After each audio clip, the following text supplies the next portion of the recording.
Good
morning.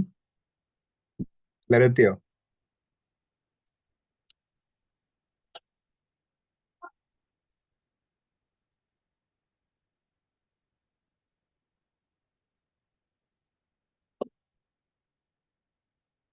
Sound ഓക്കെയാണ്. Screen കാണാൻ പറ്റുന്നുണ്ട്. വേറെ പ്രശ്നങ്ങളൊന്നുമില്ല. തുടങ്ങാം നമുക്ക്.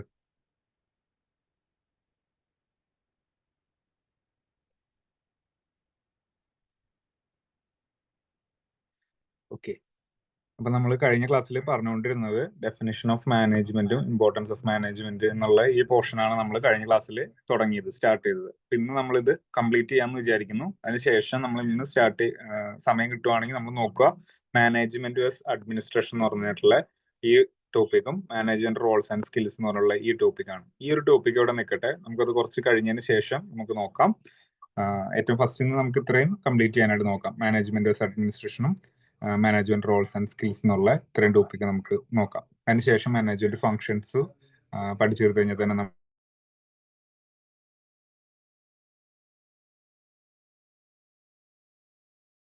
ആണ് ഏറ്റവും ഫസ്റ്റ് നമുക്ക് ബൈ ഹാർട്ട് ചെയ്യേണ്ട കുറച്ച് കാര്യങ്ങൾ എന്നുള്ളത്.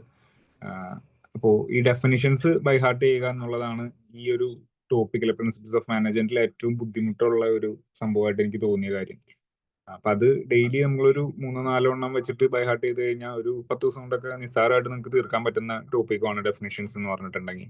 അതങ്ങനെ തന്നെ ഓരോ വേർഡ് ബൈ വേർഡ് ആയിട്ട് ചോദിക്കുകയും ചെയ്യും. അപ്പൊ അതിന്റെ കീവേഡ്സ് എടുത്തു വെച്ചിട്ട് നോട്ടാക്കി വെച്ച് അത് റിവിഷൻ ചെയ്യുക എന്നുള്ളത് മാത്രമേ നമുക്ക് മുമ്പിലുള്ള പോസിബിൾ ആയിട്ടുള്ള വഴിയുള്ളൂ. കാര്യം ഒരേ ആൾക്കാർ തന്നെ പല പല രീതിയിലുള്ള ഡെഫിനിഷൻസ് പറയാനായിട്ട് സാധ്യതയുണ്ട്. അതുപോലെ തന്നെ ഒരാളുടെ തന്നെ പല പല ഡെഫിനിഷൻസും പല രീതിയിലും പല ആൾക്കാർ അങ്ങനെ ഭയങ്കര ബുദ്ധിമുട്ടുള്ള രീതിയിലാണ് ഡെഫിനിഷൻസിന്റെ ഒരു കിടപ്പ് തന്നെ. നമുക്ക് അങ്ങനെ അത്ര പെട്ടെന്ന് കിട്ടൂല. അപ്പൊ അതുകൊണ്ട് തന്നെ ഒരു 3-4 വെച്ചിട്ട് ഡെയിലി പഠിച്ചു പോണതാണ് നല്ല കാര്യം. ഓക്കെ. അപ്പൊ നമ്മൾ ഇന്ന് നോക്കാൻ പോകുന്ന ഫസ്റ്റത്തെ ഡെഫിനിഷൻ എന്ന് പറയുന്നത് നോക്കുക. കഴിഞ്ഞ ക്ലാസ്സിൽ ജോർജ് ആർ ടെറിയുടെ ഒരു ഡെഫിനിഷൻ ഞാൻ എടുത്ത സമയത്ത് 3-ാമത്തെ ഡെഫിനിഷൻ ഞാൻ വെട്ടി കളഞ്ഞായിരുന്നു. അപ്പൊ ആ ഡെഫിനിഷൻ എന്ന് പറഞ്ഞാൽ ഫസ്റ്റ് ഡെഫിനിഷൻ തന്നെ ഞാനത് അടിച്ചു കഴിഞ്ഞപ്പോൾ ബൈ മിസ്റ്റേക്ക് തേർഡിനകത്തേക്ക് വന്നതാണ്. ഓക്കെ. അപ്പൊ അതൊന്ന് നിങ്ങൾ ഒരു ഡെഫിനേഷനും കൂടി അതിനകത്ത് ജോർജ് ആർ ടെറിയുടെ ഓർത്ത് വെക്കുക. സെയിം ആണ് ഇവിടെ ഈ പറയുന്നത്. നമ്മൾ അതിനകത്ത് ഉള്ള ഒരു കീവേഡ് ആയിട്ട് ഓർത്ത് വെച്ചത് എന്താണ്? ആക്ച്വേറ്റിംഗ് എന്ന് പറയുന്ന ഒരു വേർഡ് കാണുന്നുണ്ടെങ്കിൽ അത് എന്താണ്? Actuating, planning, organising, actuating and controlling എന്ന് പറയുന്ന ഒരു കാര്യം വരുവാണെങ്കിൽ അത് ജോർജ് ആർ ടെറിയുടെ ആണ്. ഈ 3-ാമത്തെ ഡെഫിനിഷനിലും ആ സെയിം സാധനം തന്നെയാണ്. Management is A distinct process consisting of planning, organising, actuating and controlling utilising in each both science and art and followed in order to accomplish predetermined objectives. ഇവിടെയും വന്നിട്ടുണ്ട് ഒരു ആക്ച്വേറ്റിംഗ് എന്ന് പറഞ്ഞിട്ടുള്ളത്. അപ്പൊ ഇത് രണ്ടും ഏകദേശം പരസ്പര പൂരകങ്ങളായിട്ടുള്ള കോംപ്ലിമെന്ററി ആയിട്ടുള്ള രണ്ട് ഡെഫിനിഷൻസ് ആണ് ജോർജ് ആർ ടെറി പറഞ്ഞിട്ടുള്ളത്. അപ്പൊ അതുകൊണ്ട് തന്നെ നിങ്ങൾ ആ കീവേഡ്സ് നോട്ട് ചെയ്ത് വെക്കുക. ആക്ച്വേറ്റിംഗ് എന്ന് പറഞ്ഞിട്ടുള്ള 2 വേർഡ്സ് ജോർജ് ആർ ടെറിയുടെ ഡെഫിനിഷൻസിൽ വന്നിട്ടുണ്ട്. അതേപോലെ തന്നെ റീഡിങ്, വാക്കിംഗ്, സ്വിമ്മിങ് എന്ന് പറയുന്ന, റണ്ണിങ് എന്ന് പറയുന്ന ആ ടേംസ് കൂടി ജോർജ് ആർ ടെറിയുടെ അതിനകത്ത് വന്നിട്ടുണ്ടെന്നുള്ള ഓർക്കാം. ഡെഫിനിഷൻ അങ്ങനെ നിങ്ങൾ വായിക്കുക, ഫുള്ള് വായിക്കുക. അത് ഈ വേർഡ്സ് മാത്രം പഠിക്കാനല്ല ഞാൻ പറയുന്നത്. ആ ഡെഫിനേഷൻ ഫുള്ളി നിങ്ങൾ വായിക്കുക. നിങ്ങൾക്ക് ബൈ ഹാർട്ട് ചെയ്ത് വെക്കാനായിട്ട് ബുദ്ധിമുട്ടുണ്ടെങ്കിൽ അതിന്റെ കീവേഡ്സ് വെച്ചിട്ട് നിങ്ങൾ പഠിക്കാന്നാണ് ഞാൻ പറഞ്ഞത്. ഓക്കെ. ഇനി രണ്ടാമത്തെ ഡെഫിനിഷൻ എന്ന് പറഞ്ഞാൽ പീറ്റർ എഫ് ഡ്രക്കറുടെ 2 ഡെഫിനിഷൻ എന്നത് നോക്കി. ഇന്ന് നമ്മൾ പീറ്റർ എഫ് ഡ്രക്കറിന്റെ ഒരു ഡെഫിനിഷൻ കൂടി നമ്മൾ ഇന്ന് പഠിക്കാൻ പോവാണ്. Management is a function, discipline, a task to be done and managers practice discipline, carry out the functions and discharge this task എന്ന് പറഞ്ഞിട്ടുള്ള ആള് ആരാണെന്ന് ചോദിച്ചു കഴിഞ്ഞാൽ, അല്ലെങ്കിൽ ഈ ഡെഫിനിഷൻ ആരാണ് കൊടുത്തത് എന്ന് ചോദിച്ചു കഴിഞ്ഞാൽ അതിന്റെ ഉത്തരവാണ് പീറ്റർ എഫ് ഡ്രക്കർ എന്ന് പറയുന്നത്. Okay, Peter F Drucker. അപ്പൊ ഇതിനകത്ത് നിങ്ങൾ നോക്കുക, management is a function, discipline, a task to be done. ഇത്രയും കാര്യങ്ങൾ അതിനകത്ത് ഒന്ന് കീവേഡ് ആയിട്ട് വെച്ച് കഴിഞ്ഞാൽ ഇത് പറഞ്ഞത് ആരാന്ന് ചോദിച്ചു കഴിഞ്ഞാൽ ഡ്രക്കറിന്റെ ഇത് പറയാം. അപ്പൊ ഡ്രക്കറിന്റെ ഇന്നലെ നമ്മൾ നോക്കി 2 ഓർഗൻസിന്റെ കാര്യങ്ങൾ പറയുന്നത് ഈ പറഞ്ഞ പീറ്റർ എഫ് ഡ്രക്കർ ആണ് എന്നുള്ളത് നോക്കി. ഇവിടെ ഒരു ഓർഗൻ എന്നുള്ള ഒരു വാക്ക് പറയുന്നുണ്ട്. അതേപോലെ തന്നെ മൾട്ടി പർപ്പസ് ഓർഗൻ എന്നുള്ള ഒരു ഡെഫിനേഷൻ കൂടി ഡ്രക്കർ കൊടുത്തിട്ടുണ്ട്. അതേപോലെ തന്നെ ഈ ഓർഗൻ ഫംഗ്ഷൻ ചെയ്യുമ്പോഴാണല്ലോ, അപ്പൊ function, discipline, a task to be done എന്നുള്ള ഒരു ഡെഫിനേഷൻ കൂടി കൊടുത്തിട്ടുള്ളത് ആരാണെന്ന് ചോദിച്ചു കഴിഞ്ഞാൽ പീറ്റർ എഫ് ഡ്രക്കർ ആണ് എന്നുള്ളത് ഓർക്കുക. ഓക്കെ, അപ്പോൾ ജോർജ് ആർട്ടറിയുടെ ഒരു ഡെഫിനേഷൻ കൂടി നമ്മൾ എക്സ്ട്രാ പഠിച്ചു. പീറ്റർ എഫ് ഡ്രക്കറിന്റെ ഒരു ഡെഫിനേഷൻ കൂടി നമ്മൾ ഇന്ന് എക്സ്ട്രാ നോക്കി. ഓക്കെ, അപ്പോ ഇവര് ഈ ആൾക്കാരൊന്നും മാറിപ്പോകരുത്. ഒരു പ്രാവശ്യം കൂടി നമ്മൾ നോക്കാം. ആപ്പിൾ ബൈയുടെ നോക്കി. ആപ്പിൾ ബൈ എന്താ പറഞ്ഞേ? അല്ല, ആപ്പിളി എന്താ പറഞ്ഞേ? ആപ്പിൾ ബൈ അല്ല, ആപ്പിളി എന്താ പറഞ്ഞേ? ലോറൻസ് എ ആപ്പിളി എന്താ പറഞ്ഞേ? Efforts of other people. Management is the accomplishment of results through the efforts of other people. ആ എഫേർട്സ് ഓഫ് അതർ പീപ്പിൾ ആണ് അവിടെ നമ്മൾ നോട്ട് ചെയ്ത് വെക്കേണ്ടത്. അതേപോലെ തന്നെ പുള്ളി പറഞ്ഞ കാര്യമാണ് not the direction of things. Management is the ഒന്നുകിൽ ഡെവലപ്മെന്റ് ഓഫ് പീപ്പിൾ എന്ന് പഠിക്കുക, അല്ലെങ്കിൽ not the direction of things എന്ന് പഠിക്കുക. ഇതിനകത്ത് ഏതെങ്കിലും പഠിച്ചു വെക്കുക. ഒന്നുകിൽ അവരുടെ കാര്യം is the development of people, അല്ലെങ്കിൽ not the direction of things എന്ന് പറഞ്ഞതാണ് ലോറൻസ് എ ആപ്ലി.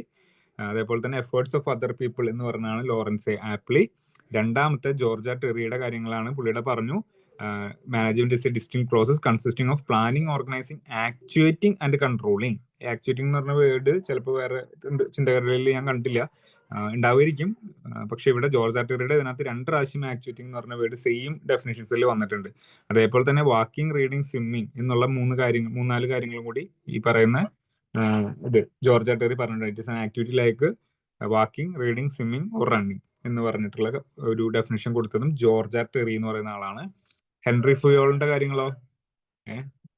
FPOCCC എന്ന് പറഞ്ഞതാണ് Henri Fayol. Forecast, plan, organising, command, coordinate and control എന്ന് പറഞ്ഞതാണ് ഹെൻറി ഫുയോള്. ഇനി അടുത്ത പീറ്റർ എഫ് ഡ്രക്കറിന്റെ മൾട്ടിപർപ്പസ് ഓർഗനും ആണ്. Management is a multipurpose organ that manage the business and managers and manage worker and work. അടുത്ത management is an organ which can be defined only through functions എന്ന് പറഞ്ഞത് Peter F Drucker. അതേപോലെ തന്നെ management is a function, discipline, a task to be done and managers practice this discipline, carry out the functions and discharge this task എന്ന് പറഞ്ഞത് Peter F Drucker. Okay, അപ്പൊ ഇത് ഈ definition ഒന്ന് important ആണ്, ഇതൊന്ന് നോട്ട് ചെയ്ത് വെക്കണേ ഈ ഡെഫിനേഷൻ. അതേപോലെ തന്നെ ഇത് PYQ ആയിട്ട് ചോദിച്ചിട്ടുള്ള ക്വസ്റ്റ്യൻ ആണ്.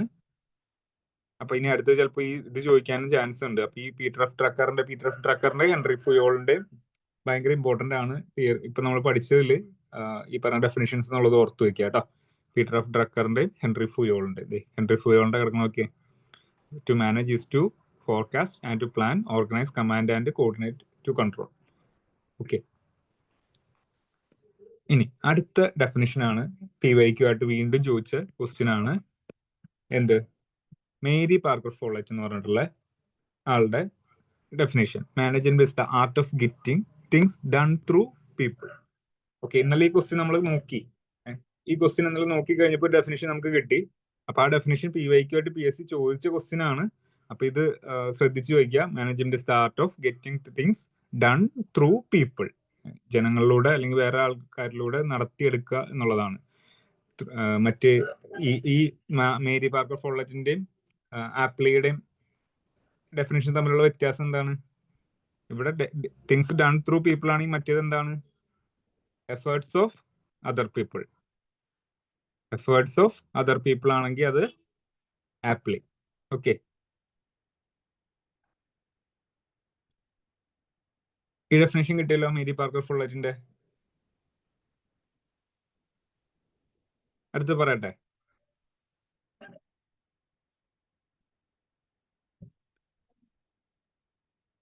ഇന്ന് നമുക്ക് പഠിക്കാനുള്ള ഒരു ഡെഫിനേഷൻ കൂടിയാണ് കൂൺസ് ആൻഡ് ഡോണലിന്റെ. കൂൺസ് ആൻഡ് ഡോണൽ എന്ന് പറയുന്ന ആളുകളുടെ ഒരു കൂട്ടം രണ്ടുപേരുടെയാണ് കൂൺസ് ആൻഡ് ഒഡോണൽ എന്നുള്ള. ഡോണൽ എന്ന് നോക്കിയാൽ മതി, കൂൺസ് ആൻഡ് ഡോണൽ എന്ന് നോക്കിയാൽ മതി. കൂൺസ് ആൻഡ് ഡോണലിന്റെ ഡെഫിനിഷൻസ് എന്താണ് എന്ന് നോക്കുക.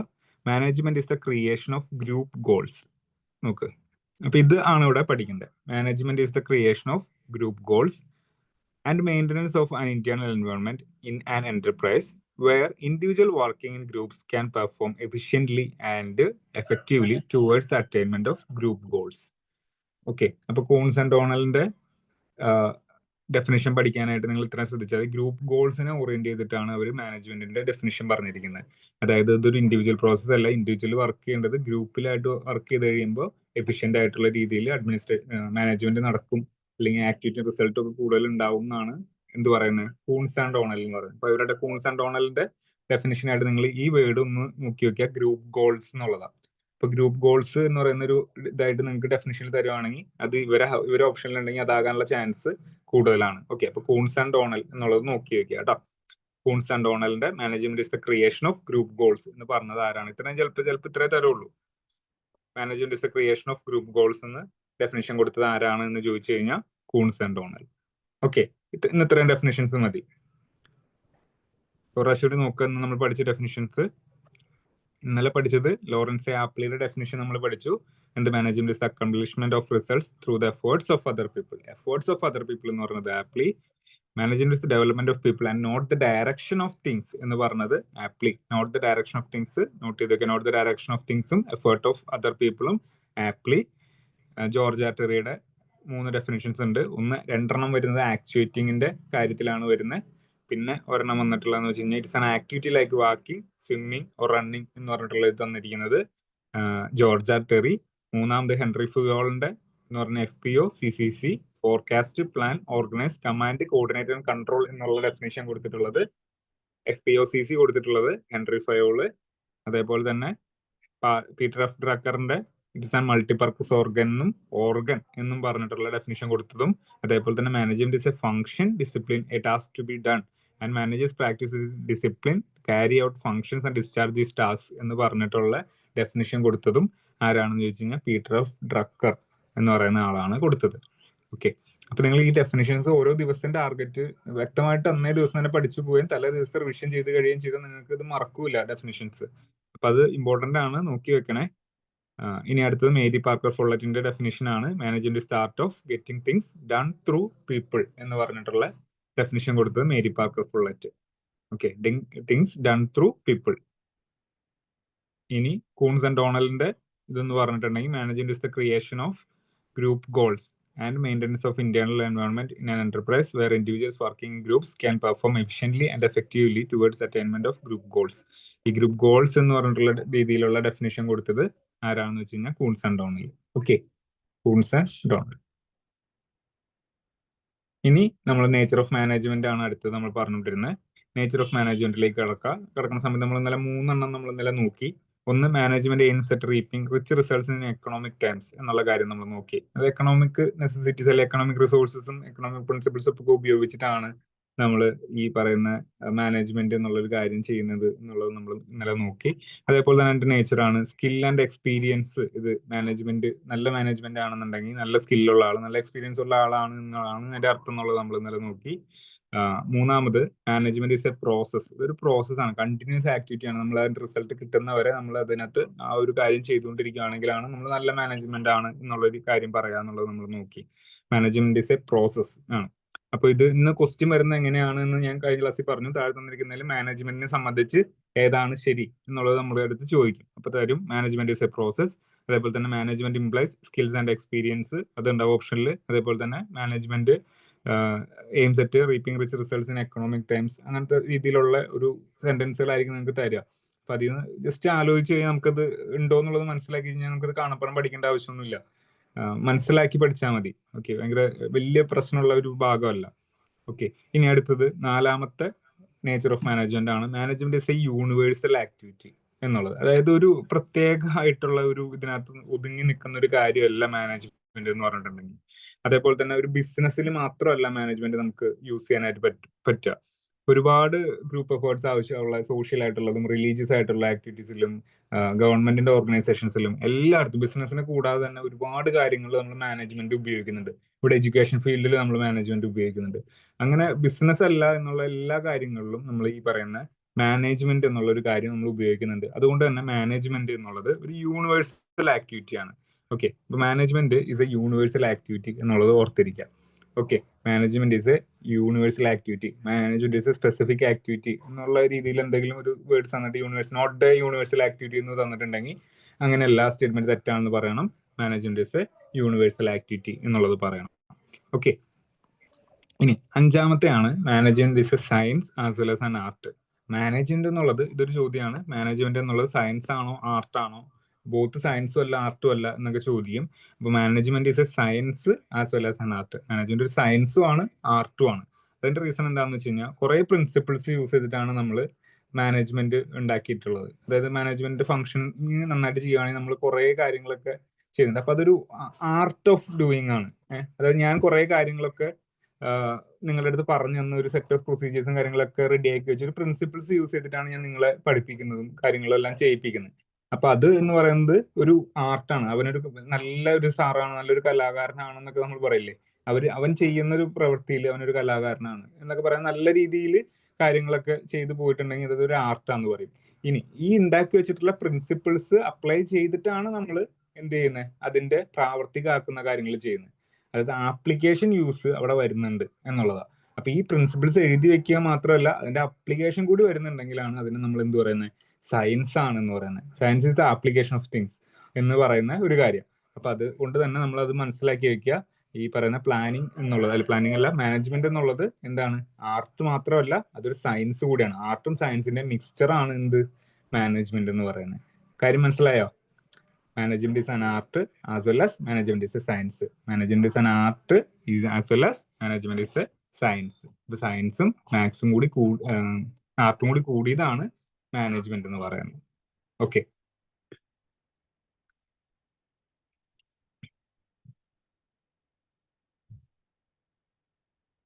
ഇനി അടുത്തതായിട്ട് മാനേജ്മെന്റ് ഒരു പ്രൊഫഷൻ ആണോ എന്ന് ചോദിച്ചു കഴിഞ്ഞാൽ പ്രൊഫഷൻ ആയിട്ട് എടുക്കുന്ന ഒരുപാട് ആളുകളുണ്ട് ഇല്ലേ. ഇപ്പൊ നമ്മൾ കണ്ടിട്ടുണ്ടാവും അയാൾ എന്താണെന്ന് വെച്ച് കഴിഞ്ഞാൽ ഒരു മാനേജർ ആണെന്നുള്ള രീതിയിൽ നമ്മൾ മറുപടി കൊടുക്കുന്ന ഇത് കണ്ടിട്ടുണ്ട്. എവിടെയാണ്, ഏതെങ്കിലും കമ്പനിയിൽ ഞാൻ ഒരു കമ്പനിയിലെ മാനേജർ ആണ് എന്ന് പറയുന്ന ഒരു കാര്യം ചെയ്യുന്നത് കണ്ടിട്ടില്ലേ. അപ്പോൾ മാനേജ്മെന്റ് എന്നുള്ളത് ഒരു പ്രൊഫഷൻ ആയിട്ട് എടുക്കുന്ന ഒരു ആളുകളുടെ എണ്ണമൊക്കെ ഇപ്പൊ ഒരുപാടുണ്ട്. HR, ഹ്യൂമൻ റിസോഴ്സ് മാനേജ്മെന്റ്, ഇതൊക്കെയുള്ള ഒരുപാട് കാര്യങ്ങൾ ഒരു പ്രൊഫഷണൽ ആയിട്ട് എടുക്കുന്നുണ്ട്. ആദ്യമൊന്നും ഇത് അങ്ങനെ അത്ര വലിയ പ്രൊഫഷണൽ ആയിട്ടൊന്നും ഉണ്ടായിരുന്നില്ല എന്നുള്ളതാണ് ബിസിനസിന്റെ കാര്യങ്ങൾ ചെയ്യുന്നത്. ഓണർ തന്നെയാണ് എല്ലാം ചെയ്തുകൊണ്ടിരുന്നത്. അപ്പൊ അതൊരു സെപ്പറേറ്റ് പ്രൊഫഷൻ ആയിട്ടൊന്നും ആദ്യത്തെ കാലഘട്ടങ്ങളിൽ ഉണ്ടായിരുന്നില്ല. പക്ഷെ കുറെ കഴിഞ്ഞതിന് ശേഷം അതിന് വേണ്ടിയിട്ട് തന്നെ ആൾക്കാരെ വെച്ച്, എംപ്ലോയീസിനെ വെച്ചിട്ട് അതൊരു പ്രൊഫഷൻ ആക്കിയിട്ട് നിലവിൽ ഇപ്പൊ റൺ ചെയ്യിക്കുന്നുണ്ട് എന്നുള്ളത്. അപ്പൊ മാനേജ്മെന്റ് എന്നുള്ളത് ഒരു പ്രൊഫഷൻ കൂടിയാണ് ഇപ്പോൾ എന്നുള്ളത് നോക്കുക. അപ്പൊ അതായത് മാനേജ്മെന്റ് ഒരു ആർട്ടാണ്, മാനേജ്മെന്റ് ഒരു സയൻസ് ആണ്, അതേപോലെ തന്നെ മാനേജ്മെന്റ് ഒരു പ്രൊഫഷൻ ആണ് എന്നുള്ള കാര്യം മനസ്സിലാക്കുക. Okay, management is a profession. Profession ആണെങ്കിൽ അതിനെന്താണ് വേണ്ടത്, അതിന് സ്പെഷ്യലൈസ്ഡ് ആയിട്ട് നമ്മൾ ഏത് കോഴ്സ് പഠിക്കുന്ന പോലെ തന്നെ അതൊരു കോഴ്സ് ആയിട്ട് പഠിച്ച് അതിന്റെ സ്കിൽസ് നമ്മൾ അക്വയർ ചെയ്യേണ്ടതുണ്ട് എന്നുള്ളതാണ്. Okay, management is a profession. ഇനി ഏഴാമത്തെ നേച്ചറാണ് management is an endeavour to achieve predetermined objectives. നമ്മൾ മുന്നേ കൂട്ടി തീരുമാനിച്ചിട്ടുള്ള നമ്മുടെ ലക്ഷ്യങ്ങളിലേക്ക് എത്തപ്പെടാനുള്ള ഒരു ഉദ്യമം എന്നുള്ള നിലയ്ക്കാണ് നമ്മൾ എന്ത് ചെയ്യുന്നത്, മാനേജ്മെന്റിനെ കാണുന്നത്. അതൊരു മാനേജ്മെന്റ് നേച്ചറാണ്. നമ്മൾ എന്ത് ചെയ്യും, ആദ്യം തന്നെ നമ്മൾ മാനേജ്മെന്റ് എന്നുള്ള കാര്യം തുടങ്ങുകയല്ല ചെയ്യുക. അതിന് മുമ്പായിട്ട് നമ്മൾ കുറെ ലക്ഷ്യങ്ങൾ നമ്മൾ സെറ്റ് ചെയ്ത് വെച്ചിട്ടുണ്ടാവും. ഇപ്പൊ ഇവിടുത്തെ കാര്യം നമ്മൾ ഇന്നലെ പറഞ്ഞ എക്സാമ്പിൾസ് വെച്ച് നോക്കുകയാണെങ്കിൽ 1ാം റാങ്ക് വാങ്ങിക്കുക എന്നുള്ളതാണ് നമ്മുടെ ലക്ഷ്യം. അപ്പൊ ആ ലക്ഷ്യത്തിലേക്ക് നേടാനുള്ള കാര്യങ്ങളാണ് നമ്മൾ ഈ നോട്ടിഫിക്കേഷൻ ഒക്കെ വരുന്നതിന് മുമ്പേ തൊട്ടിട്ട് ആദ്യത്തെ ലക്ഷ്യം എന്ന് പറയുന്നത് 1ാം റാങ്കാണ്. അല്ലാണ്ട് പരീക്ഷയിൽ നമുക്ക് എഴുതണം എന്നുള്ളതല്ല, എങ്ങനെ എഴുതാന്നുള്ളതല്ല നമ്മുടെ ടാർഗറ്റ് നമ്മൾ സെറ്റ് ചെയ്ത് വെക്കുന്നത്. പരീക്ഷയുടെ ലക്ഷ്യം അല്ലെങ്കിൽ ഒരു കോഴ്സ് ചെയ്യുന്നതിന്റെ ലക്ഷ്യം എന്ന് പറയുന്നത് ഏറ്റവും ഫസ്റ്റ് റാങ്കുകൾ വാങ്ങിച്ച് ജോലി കിട്ടുക എന്നുള്ളതാണ്. അപ്പൊ അതിന് വേണ്ടിയിട്ട് ആ ഒബ്ജക്റ്റീവ് നമ്മൾ നേരത്തെ കാലം കൂട്ടി നിശ്ചയിച്ചു വെച്ചിട്ട് അതിന് വേണ്ടിയിട്ടുള്ള കാര്യങ്ങൾ ചെയ്യുക എന്നുള്ളതാണ് മാനേജ്മെന്റ് എന്നുള്ളതിന്റെ ലക്ഷ്യം. അപ്പൊ അതുകൊണ്ട് തന്നെ management is an endeavour to achieve predetermined objectives എന്നുള്ളതാണ്. ഓക്കെ, ഇനി 8ാമത്തെ നേച്ചർ നോക്കുക. Management is a group activity. നമ്മൾ ഇന്നലെ പറഞ്ഞു മാനേജ്മെന്റ് ഒരു ഇൻഡിവിജ്വൽ ആക്ടിവിറ്റി അല്ല, മാനേജ്മെന്റ് എന്നുള്ളത് ഒരു ഗ്രൂപ്പിനെ കൺട്രോൾ ചെയ്യുന്ന ഒരു ആക്ടിവിറ്റി ആണ് എന്നുള്ളതാണ് പറഞ്ഞത്. ഓക്കെ, അപ്പൊ ഒരു കോമൺ ഒബ്ജക്റ്റീവിലേക്ക് ഒരു ഗ്രൂപ്പ് ഓഫ് ആളുകൾ കൂടി ഇറങ്ങി ചേർന്നിട്ട് മാനേജ്മെന്റ് ചെയ്ത് അതിനുള്ള ആക്ടിവിറ്റീസും കാര്യങ്ങളൊക്കെ ചെയ്ത് കഴിയുമ്പോഴാണ് ആ റിസൾട്ട്സ് എത്രയും പോസിബിൾ ആയിട്ടുള്ള വേയിൽ എത്തുക. ഓക്കെ, ഇപ്പൊ നിങ്ങളുടെ ഇവിടെ തന്നെ പറഞ്ഞു, ഇപ്പൊ ഞാൻ ഒരു ടാർഗറ്റിലേക്ക്, എന്റെ ടാർഗറ്റ് ആണ് 1ാം റാങ്ക് വാങ്ങിക്കുക എന്നുള്ളതെന്ന് പറഞ്ഞു. അപ്പൊ 1ാം റാങ്ക് വാങ്ങിക്കാൻ വേണ്ടിയിട്ട് ഞാൻ ആരൊക്കെ യൂസ് ചെയ്യുന്നത്? സ്റ്റാഫിനെ, ടീച്ചേഴ്സിനെ, നമ്മുടെ നിങ്ങളുടെ സ്റ്റുഡൻസിനെ എല്ലാവരും യൂസ് ചെയ്തിട്ടാണ് നമ്മൾ ആ ഒരു അച്ചീവ്മെന്റിലേക്ക് എത്തുന്നത്. ഓക്കെ, അപ്പൊ അത് നോക്കി വെക്കുക. ഈ ഗ്രൂപ്പ് ആക്ടിവിറ്റി ഉള്ളതാണ് പറയുന്ന മാനേജ്മെന്റിന്റെ ഒരു നേച്ചർ എന്നുള്ളത്. മാനേജ്മെന്റ് ഒരിക്കലും ഒരു സിംഗിൾ ആക്ടിവിറ്റി ആയിട്ട് നമ്മൾ കൺസിഡർ ചെയ്യേണ്ട കാര്യമില്ല. It is an individual effort അല്ല ഇവിടെ വേണ്ടത്, നമുക്ക് ഇവിടെ ഒരു ഗ്രൂപ്പ് ആക്ടിവിറ്റി ആണ് മാനേജ്മെന്റിൽ വേണ്ടത് എന്നുള്ളത്. ഓക്കെ,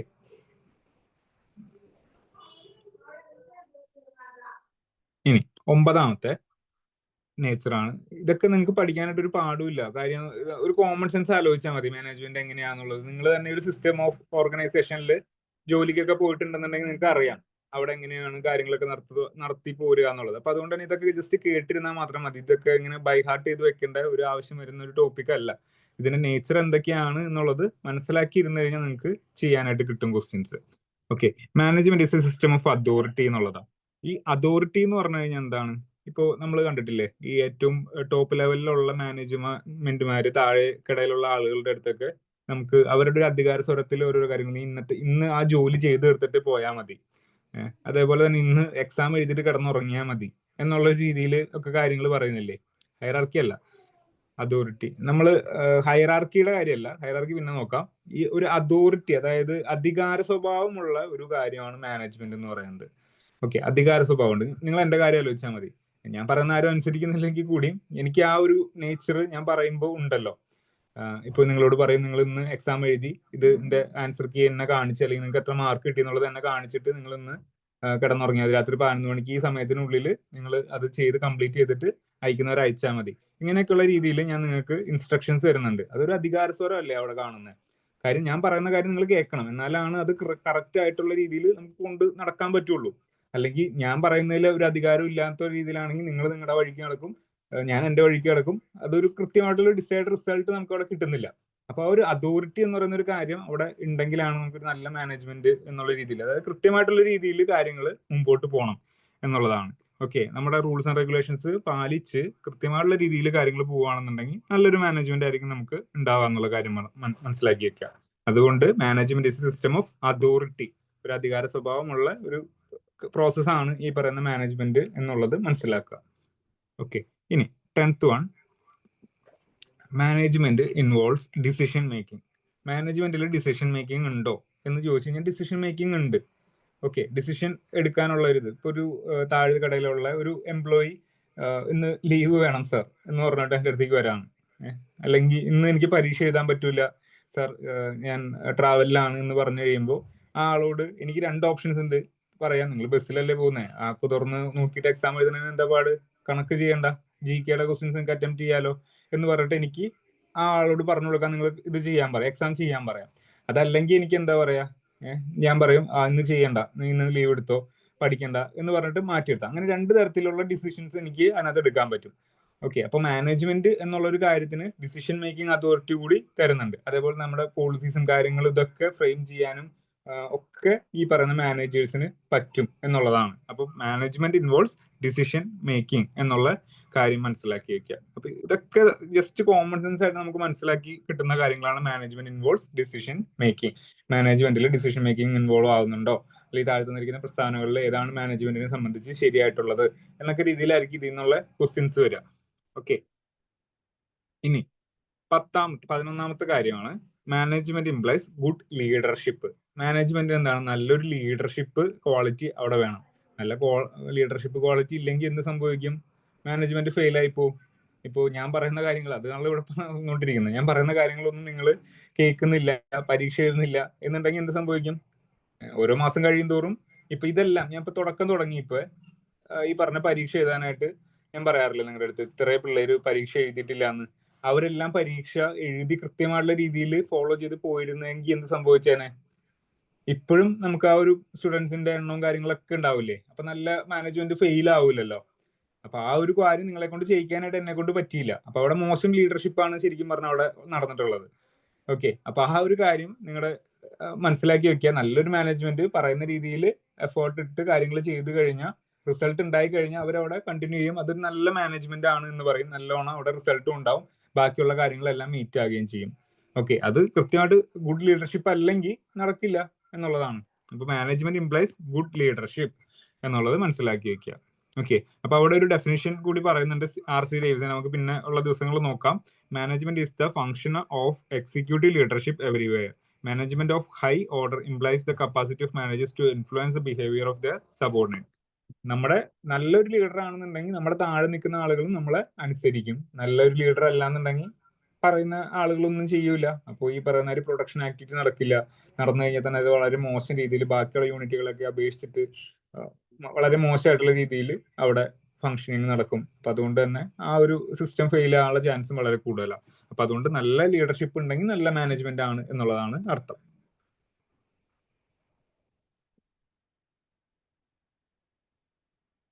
പന്ത്രണ്ടാമത്തെ നേച്ചർ എന്ന് പറയുന്നത് management is dynamic and not static. ഇപ്പൊ ഞാൻ നിങ്ങളോട് GK പഠിക്കാൻ പറയുന്ന ഒരു സിസ്റ്റം ഉണ്ടല്ലോ. എങ്ങനെയാണ് GK പഠിക്കേണ്ടത്? നിങ്ങൾ ഏറ്റവും ഫസ്റ്റ് പോയിട്ട് സ്റ്റാറ്റിക് പോർഷനിലുള്ള GK കംപ്ലീറ്റ് ആക്കുക എന്ന് ഞാൻ നിങ്ങളുടെ അടുത്ത് പറയും. കറണ്ട് അഫയേഴ്സിന്റെ പുറകെ അധികം ഓടാൻ നിൽക്കല്ലേ, സ്റ്റാറ്റിക് പോർഷൻസിലുള്ള തീർത്തിട്ട് നിങ്ങൾ കറണ്ട് അഫയേഴ്സ് നോക്കാനായിട്ട് ഞാൻ നിങ്ങളുടെ അടുത്ത് പറയും. അതാണ് ഇവിടെ പറയുന്ന സ്റ്റാറ്റിക്കും ഡൈനാമിക്കും എന്നുള്ള ഒരു കാര്യം. അതായത് സ്റ്റാറ്റിക് എന്ന് പറഞ്ഞിട്ടുണ്ടെങ്കിൽ മാറ്റമില്ലാത്ത കാര്യങ്ങളാണ്. ഡൈനാമിക് എന്ന് പറഞ്ഞാൽ എപ്പോഴും മാറ്റം വരുത്തുന്ന എന്നുള്ള അർത്ഥത്തിലാണ് വരുന്നത്. മാനേജ്മെന്റ് എന്നുള്ളത് ഒരു ഡൈനാമിക് പ്രോസസ്സാണ്. എപ്പോഴും അതിനകത്ത് മാറ്റങ്ങളും കാര്യങ്ങളൊക്കെ നമ്മൾ വരുത്തേണ്ടതുണ്ട്. അതല്ലെങ്കിൽ പഴയ സിസ്റ്റമാണ് നമ്മൾ ഫോളോ ചെയ്യാന്നുണ്ടെങ്കിൽ നമ്മൾ ഫെയിൽ ആകാനുള്ള സാധ്യത വളരെ കൂടുതലാണ്. ഇപ്പൊ PSCയുടെ കാര്യം തന്നെ എടുക്കുക. നമ്മളൊരു സിസ്റ്റത്തിന്റെ ഉള്ളിൽ നിൽക്കുവാണ്, കേരള PSCയുടെ സിസ്റ്റത്തിന്റെ ഉള്ളിൽ നിൽക്കുകയാണ്.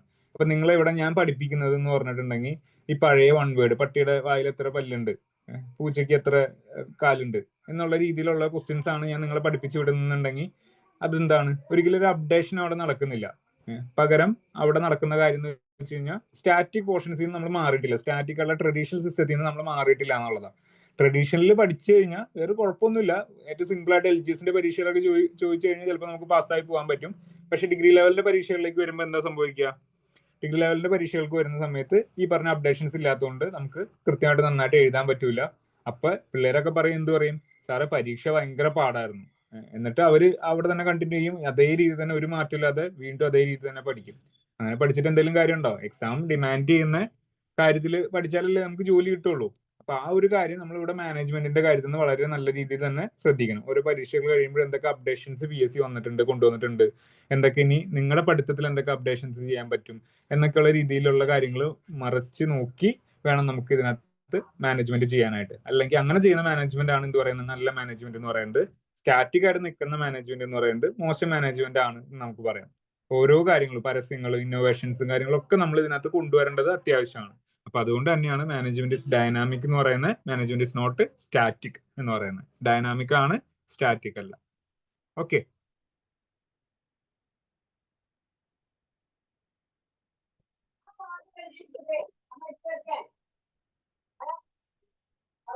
അടുത്ത പോർഷൻ 13ാമത്തെ ടോപ്പിക്കാണ്. 13ാമത്തെ നേച്ചർ ആണ് management rose ideas and concepts from various disciplines.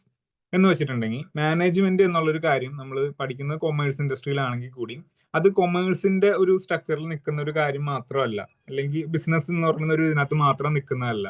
നമ്മൾ ഒരുപാട് ഡിസിപ്ലിൻസിൽ നിന്ന് ഈ പറഞ്ഞ ആശയങ്ങൾ കടമെടുത്തിട്ടാണ് നമ്മൾ മാനേജ്മെന്റ് ഉണ്ടാക്കുന്നത്. ഇപ്പൊ ഫോർ എക്സാമ്പിൾ പറയുകയാണെങ്കിൽ കണക്ക്.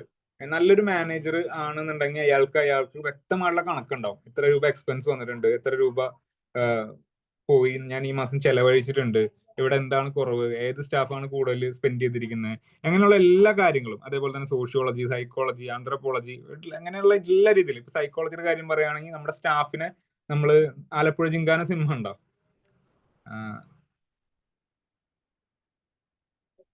ഒരു കാര്യം ചോദിക്കട്ടെ. ഇപ്പൊ അതിനകത്തൊരു സൈക്കോളജി ആയിട്ടുള്ള ഒരു കാര്യം ഞാൻ പറയാൻ വേണ്ടിട്ടാ എക്സാമ്പിൾ. അപ്പൊ ആലപ്പുഴ ജിങ്കാന എന്ന് പറഞ്ഞിട്ടുള്ള സിനിമയില് ഏറ്റവും ലാസ്റ്റത്തെ ഒരു സീനില് ബോക്സിങ്ങിന് പോയിരിക്കുമ്പോ ഒരുത്തൻ സ്റ്റേജിൽ മത്സരിച്ച് തോക്കും എന്ന് പറഞ്ഞിട്ട് കയറുന്നില്ല. ഓക്കെ, അപ്പൊ മത്സരിച്ച് തോക്കുന്നില്ല എന്ന് പറഞ്ഞ ഇത് വരുന്ന സമയത്ത് ഇവിടെ നമ്മുടെ ആ സിനിമയിലെ ഹീറോ ആയിട്ടുള്ള നസ്ലിനും ടീമും കൂടി ചെന്നിട്ട് ഇയാളെ മോട്ടിവേറ്റ് ചെയ്യുന്നുണ്ട്. എന്ത് പറഞ്ഞാണ് മോട്ടിവേറ്റ് ചെയ്യുന്നത്? എടാ, ഇതൊന്നും നിന്നെ കൊണ്ട് വിചാരിച്ച കൂട്ടിയാ കൂടുന്ന കാര്യമല്ല.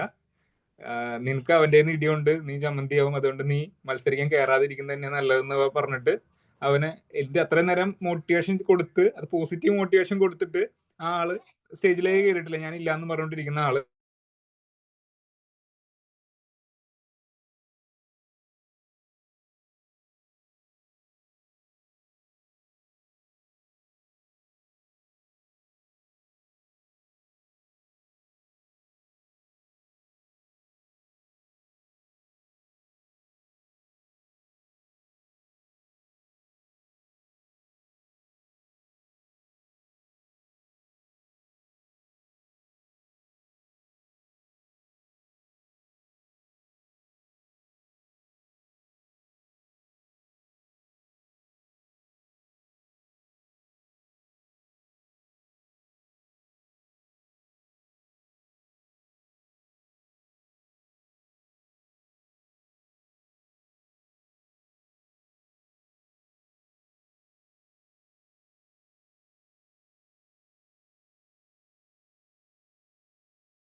ഹലോ, ഇപ്പൊ വന്നോ? കറണ്ട് പോയതാ, വൈഫൈ കട്ടായി.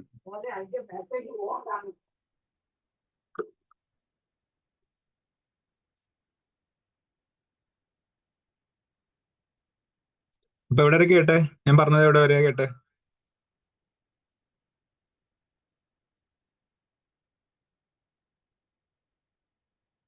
ഫിലിമിന്റെ ഏത് ഡയലോഗ് പറഞ്ഞപ്പോഴേ കേട്ടെ? എവിടെ വരെ കേട്ടെ?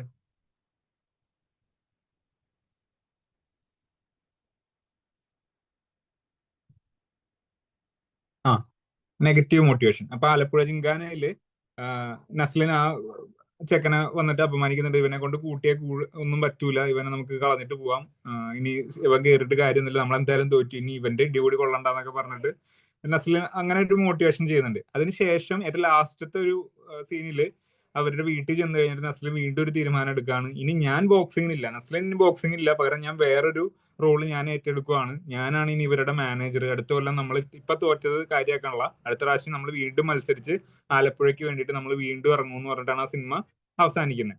അപ്പൊ അവിടെ നസ്ലിൻ എന്തായി? അവരുടെ ബോക്സിംഗ് ചെയ്യാൻ പോയ ആളിൽ നിന്ന് അയാൾ മാനേജറായി. അവള് മാനേജർ ആയിരുന്നപ്പോ, മാനേജർ ആയി കഴിഞ്ഞപ്പോ അവൻ അവിടെ ഉപയോഗിച്ചൊരു ടാക്ടിക് ഉണ്ടല്ലോ, ഇയാളെ തിരിച്ചിറങ്ങി കയറ്റാനായിട്ട്. സൈക്കോളജി അല്ല അവിടെ ഉപയോഗിച്ചേക്കുന്നത്. ഓക്കെ, അപ്പൊ ഈ നെഗറ്റീവ് സൈക്കോളജിയാണ് ആളുടെ മനസ്സിനെ കുറിച്ചിട്ടുള്ള സൈക്കോളജി. അപ്പൊ അതായത് ഈ പറയുന്ന മാനേജ്മെന്റ് എന്നുള്ളത് ഒരു കൺസെപ്റ്റിൽ നിന്ന് അല്ലെങ്കിൽ ഒരു ഡിസിപ്ലിനിൽ നിന്ന് മാത്രമല്ല ഐഡിയാസ് അവരെടുക്കുന്നത്, പകരം ഒരുപാട് ഡിസിപ്ലിനിൽ നിന്നുള്ള ആശയങ്ങൾ ഉൾക്കൊണ്ടിട്ടുള്ള ഒരു സ്ട്രീമാണ് ഈ പറയുന്ന മാനേജ്മെന്റ് എന്നുള്ളത്.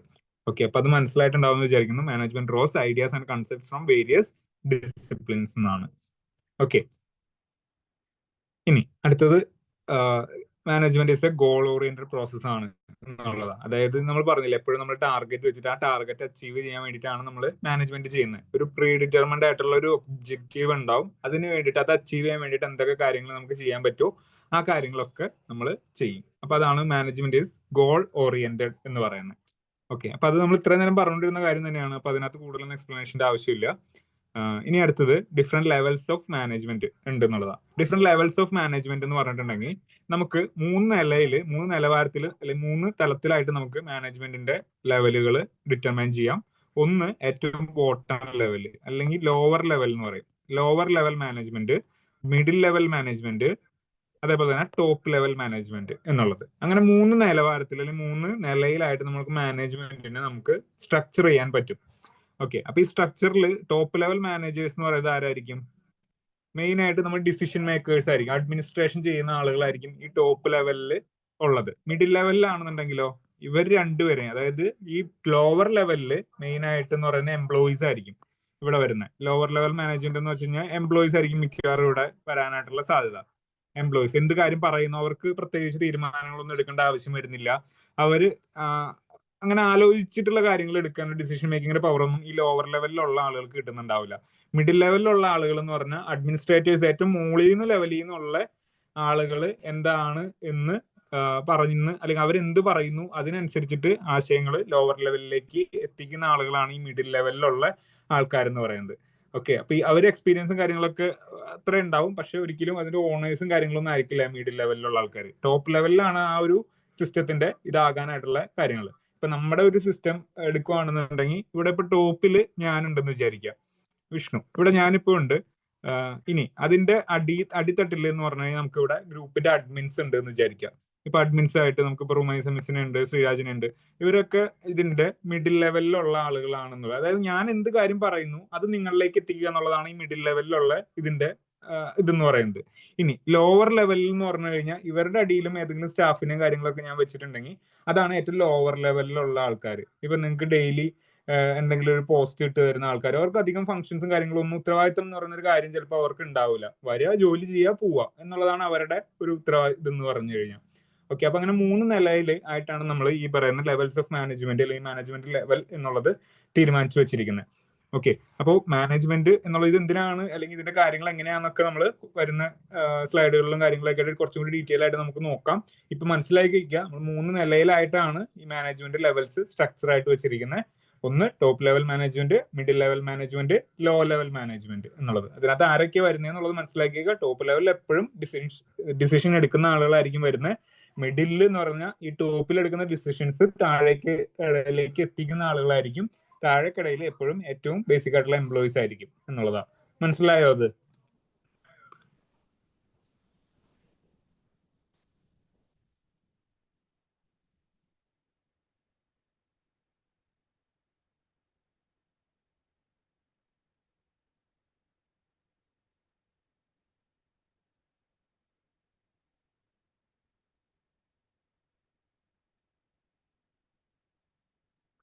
അടുത്തത്, മാനേജ്മെന്റിന് ഒരു ഓർഗനൈസേഷൻ ആവശ്യമാണോ എന്ന് ചോദിച്ചു കഴിഞ്ഞാൽ മാനേജ്മെന്റിന് ഓർഗനൈസേഷൻ ആവശ്യമാണ് എന്നുള്ളതാണ്.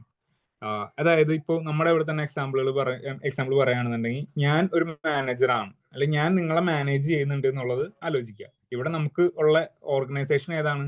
ഇന്ത്യൻസ് എന്ന് പറഞ്ഞിട്ടുള്ള ഒരു ഓർഗനൈസേഷനിലാണെന്നിട്ടാണ് നമ്മൾ ഈ മാനേജ്മെന്റും കാര്യങ്ങളൊക്കെ വെക്കുന്നത്. ഓക്കെ, അപ്പൊ ഈ പറയുന്ന മാനേജ്മെന്റ് ചെയ്യാനായിട്ട് ഒരു ഓർഗനൈസേഷന്റെ ആവശ്യം ഉണ്ട് എന്നുള്ളത് മനസ്സിലാക്കി വെക്കുക. ഓർഗനൈസേഷൻ ഇല്ലാതെയും ചെയ്യാൻ പറ്റും, പക്ഷെ ഓർഗനൈസേഷൻ ഉള്ളതാണ് കുറച്ചുകൂടി എഫക്റ്റീവ് ആയിട്ട് പറയുന്നത്.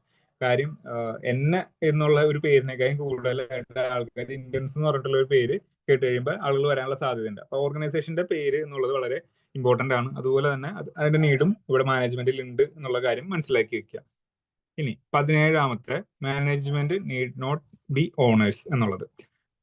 ഓക്കെ, അതായത് മാനേജ് ചെയ്യുന്ന ആളുകൾ ഓണേഴ്സ് ആകണം എന്നുള്ളത് യാതൊരു നിർബന്ധവും ഇല്ല. ഇപ്പൊ ഓണേഴ്സ് മാനേജ്മെന്റ് ആയി കഴിഞ്ഞാലും പ്രശ്നമൊന്നുമില്ല, പക്ഷെ മാനേജ്മെന്റിലുള്ള എല്ലാവരും ചില സമയത്ത് ഓണേഴ്സ് ആയിക്കൊള്ളണം എന്നില്ല. ഓക്കെ, മനസ്സിലായ ആ കേസ്?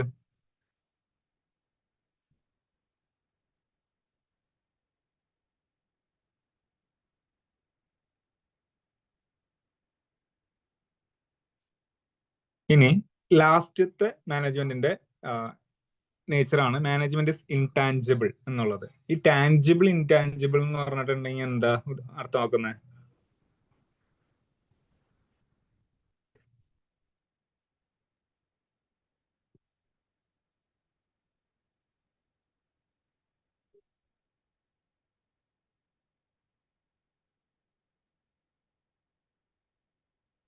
കാണാൻ പറ്റുന്ന, കാണാൻ പറ്റില്ലാത്ത എന്നുള്ള അർത്ഥത്തിലാണ് മാനേജ്മെന്റിന്റെ കാര്യങ്ങൾ നോക്കുന്നത്. ഓക്കെ, മാനേജ്മെന്റ് എന്നുള്ളത് ഇൻടാഞ്ചിബിൾ ആണ്, അതായത് കാണാൻ പറ്റൂല.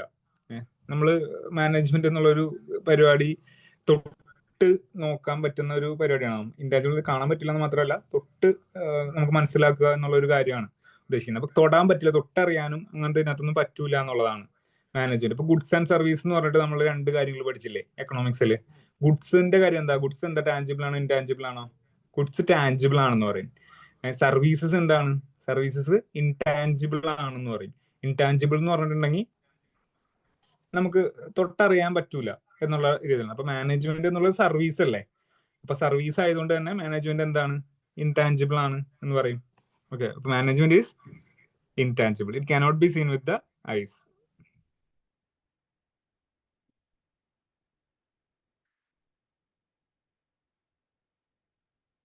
നമ്മൾ നോക്കി മാനേജ്മെന്റ് എന്ന് പറയുന്നത് സയൻസും ആണ്, അതേപോലെ തന്നെ ആർട്ടും ആണ് എന്നുള്ളത് നോക്കി.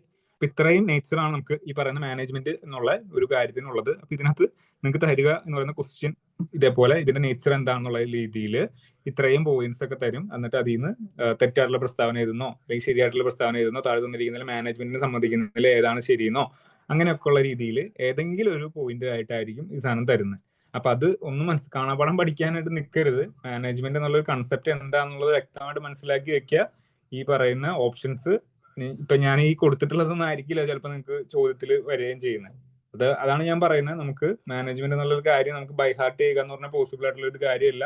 അത് ചെയ്യാൻ നിൽക്കരുത്. മാനേജ്മെന്റിന്റെ ക്ലാസ്സിൽ കൺസെപ്റ്റ് കൃത്യമായിട്ട് പഠിക്കുക. വളരെ സിമ്പിൾ ആണ്. കൺസെപ്റ്റ് അറിഞ്ഞിട്ടുണ്ടെങ്കിൽ ആ വേർഡ്സ് നമുക്ക് അതിനനുസരിച്ചിട്ട് അലോക്കേറ്റ് ചെയ്ത് കൊടുത്താൽ മാത്രം മതി. ഓക്കെ, കൺസെപ്റ്റ് പഠിക്കുക എന്നുള്ളതാണ് ഇതിനകത്ത് ചെയ്യേണ്ട കാര്യം. ഞാൻ വൈഫൈ ആയിട്ട് കണക്ട് ചെയ്യട്ടെ, ചിലപ്പോൾ സ്ക്രീൻ പോകാൻ വഴിയുണ്ട്. ഇവിടെ എനിക്ക് സ്ലോ ആയിട്ടാണ് കിട്ടുന്നത്.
ഓക്കെ,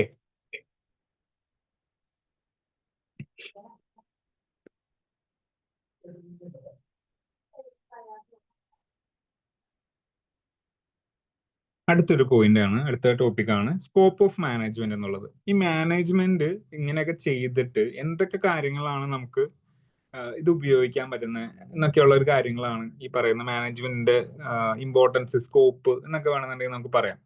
എന്താണ് നമ്മുടെ 3 കാര്യങ്ങളായിട്ടാണ് ഈ പറയുന്ന ഹാബിസൺ ആൻഡ് മേയേഴ്സ് എന്ന് പറഞ്ഞിട്ടുള്ള 2 ആൾക്കാർ ഈ മാനേജ്മെന്റിന്റെ സ്കോപ്പിനെ 3 ക്ലാസിഫിക്കേഷനിലായിട്ടാണ് തരംതിരിച്ച് വെച്ചേക്കുന്നത്. ആ പേരൊന്ന് ഓർത്ത് വെച്ചോ, ഹെർബിസൺ ആൻഡ് മേയേഴ്സ് എന്ന് പറയുന്ന ആളുകൾ. ഹെർബിസൺ ആൻഡ് മേയേഴ്സ് 2 ആളുകളാണ്, ഹെർബിസണും മേയേഴ്സും.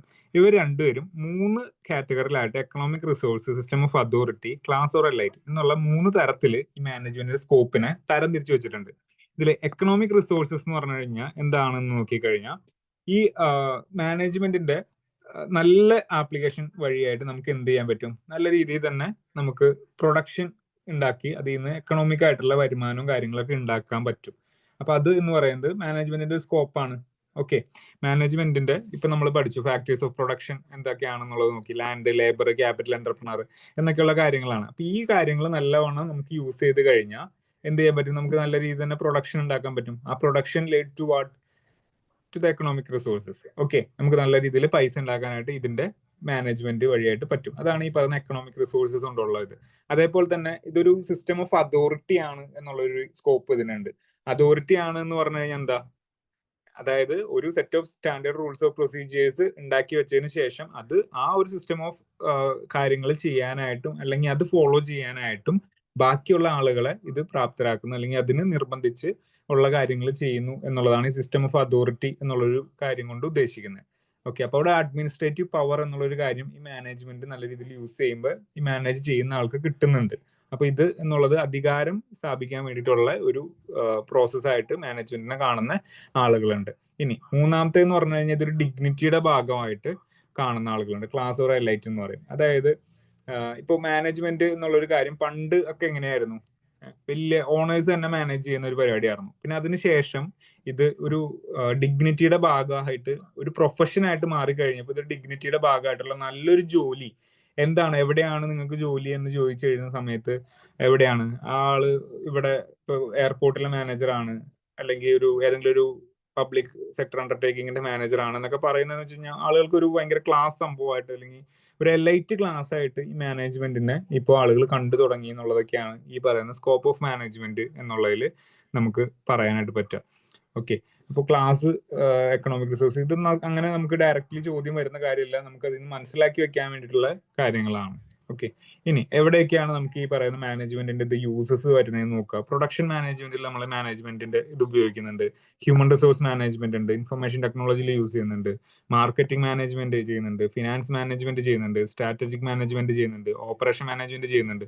അങ്ങനെ ഒരുപാട് സ്ഥലങ്ങളിൽ നമ്മൾ ഈ പറയുന്ന മാനേജ്മെന്റ് എന്നുള്ള ഒരു പ്രോസസ്സ് നമ്മൾ യൂസ് ചെയ്യുന്നുണ്ട്. നിങ്ങൾക്ക് തന്നെ അറിയാം എവിടെയൊക്കെയാണ് യൂസ് ചെയ്യുന്നത്, എന്തിനൊക്കെ അതൊക്കെ യൂസ് ചെയ്യുന്നത്, ആരാണ് മാനേജർ എന്നൊക്കെ ഉള്ള കാര്യങ്ങൾ നമുക്ക് ഒന്ന് പുറത്തേക്ക് ഇറങ്ങി നോക്കുന്ന സമയത്ത് കമ്പനീസിന്റെ ഫംഗ്ഷനിങ് കാര്യങ്ങളൊക്കെ നോക്കുന്ന സമയത്ത് നമുക്ക് കാണാൻ പറ്റും. ലോജിസ്റ്റിക്സ് ഉണ്ട്, അങ്ങനെ ഒരുപാട് സ്ഥലങ്ങളിൽ മാനേജ്മെന്റിന്റെ സ്കോപ്പും കാര്യങ്ങളും ഉണ്ട് എന്നുള്ളതാണ്.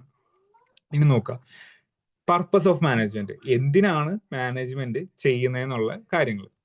ബൈ ഹാർട്ട് ചെയ്യരുത്, ജസ്റ്റ് മനസ്സിലാക്കിയാൽ മാത്രം മതി. ഈ പോയിന്റുകൾ ഒന്നും നിങ്ങൾക്ക് പഠിച്ചാൽ കിട്ടാത്ത കാര്യങ്ങളല്ല, വെറുതെ മനസ്സിലാക്കിയിരുന്ന ക്ലാസ് കേട്ടിരിക്കാൻ വേണ്ടിയിട്ടുള്ള മാത്രം കാര്യങ്ങളാണ്. നോക്കാം, the purpose of management can be understood as following. ഒന്ന്, reducing ambiguity in methods of working.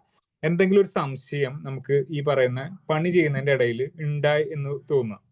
ഇപ്പൊ ഒരു വർക്കർ ഒരു എന്താണ് ഇപ്പൊ നിങ്ങളുടെ കാര്യം തന്നെ ആലോചിക്കുക.